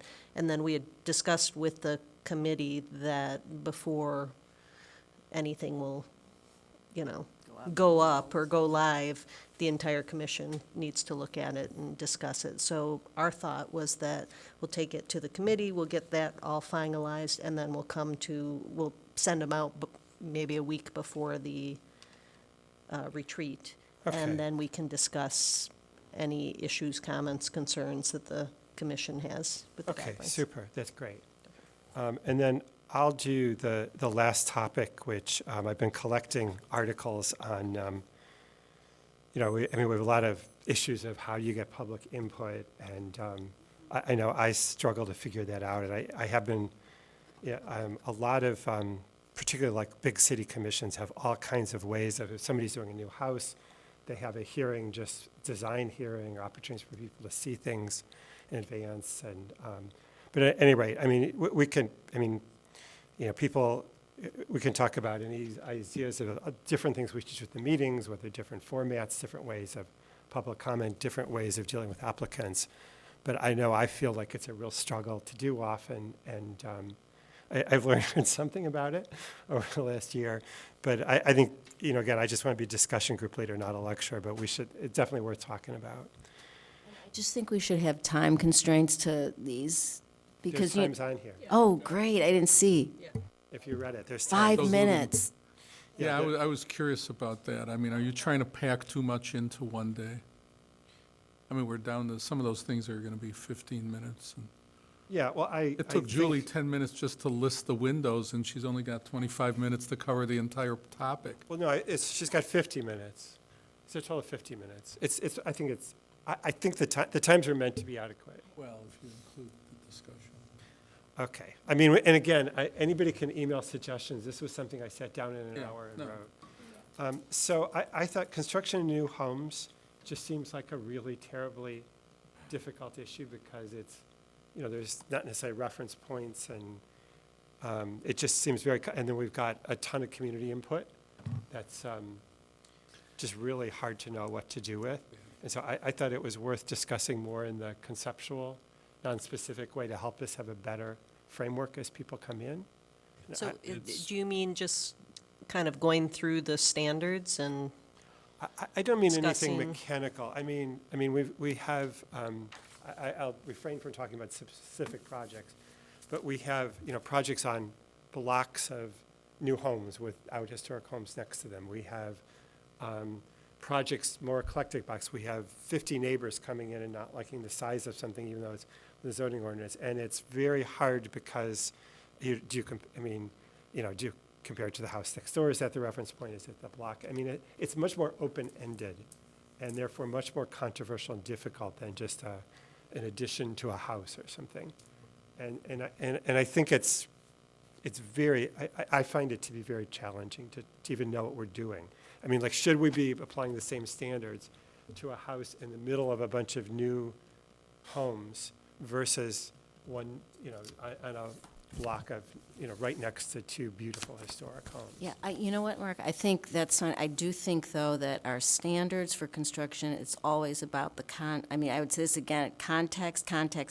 So you look at the block, if it's eclectic, and you're weighing all of these things, there's probably more interpretation because you only have the context around you, but I'm not sure it's all, these standards are all really about us looking at them and then making our own interpretation. So I'm not quite sure how you get to, maybe that's the discussion, like how you get something, because I think it's like you look at the context around you, just like if you were adding on, you look at the context of the house you're adding on to, so. I know, I think it's That's the But anyway, discussion. I mean, I think the difficulty is that it's called construction versus alteration, but, and you're right, almost all of the construction has been additions, and a lot of this is written around that notion, although you can read into it that there's also new construction. Unfortunately, technically speaking, only one standard says new construction. So we're inferring all the others from the others. If you ever look at it, there's only 16 is the only one that says new construction. The rest of them are all sort of standards that'll cover everything, new and sort of additions and that's the difficulty that you're struggling with. Yeah. Again, I mean, my Don't own care? You're opinion was fine? that it's a hard issue and that it Aleka's wouldn't hurt to, fine. it would be good. It would be nice, I just thought it'd be nice to talk I mean, about it, well, not we in the can- context of a specific home. Yeah, That we was my can, feeling. yeah, I think that we can just have this conversation for a few minutes at the retreat. I mean, because I think we kind of should disagree revisit with Edgemere Court. Elliot's comment that he just made. I mean, it's certainly worth, But we can all- discussing, and just Well, no, because just they tend to be the construction. projects, the new construction tend to be the ones that pull a lot of public comment too. So I Yeah. think that's Yeah. why it's worth discussing, Yeah, just it's definitely something to globally discuss. how we approach them. That's a big factor. I mean, Ken, would you be able to lead a discussion? Sure. And I found some articles I'll send to you. I do think that maybe, and this is in the section on the last section, but it's not just, I think we should just have a little discussion about when we think we're being effective and when we don't, and how we can work better together as a commission. And, because we really never get to have those discussions. And I think that's really important. I mean, I know this retreat should probably have more retreats every year. There's new people coming on. So I would like that to be part of that. I think we would be more effective if we all were doing, it's hard, we all have jobs, lives, everything else, but we all try to do our homework and show up and all of that. So I think that's part of it, like how can we be more effective? When are we effective? When is it problematic? And when we set, if we are worried about setting precedent, how do we deal with that? All those things just as a commission, which it's less about the, it's, yes, and then our perception within the community, but it's really how we are working together, I think, so. Okay. All right. I mean, I separated out, the last couple was, number 4 I had, community relations, which was both. Yeah, I mean, part of it is, we've talked about it a little, about whether we should publicize them. And then the other thing, I guess, is just relationships with the city. I mean, we don't necessarily have any idea what happens with our work after it leaves here. I mean, we've got the city council overturning us much more than usual the last few months, and we don't really communicate with them, which makes it really kind of an odd process. It's like we're... Right, I totally think you're right, that there's this whole issue of, and also the support we get from the city itself and how it, works both ways. So I think that is really critical, because I frequently don't think we get enough support for the work we do. Okay, so would somebody like to take on those community relations piece of it? Is there anybody who would be just a discussion leader and just kind of come up with some thoughts and then lead a discussion? Can do the windows, and I'll do that. Oh, thanks.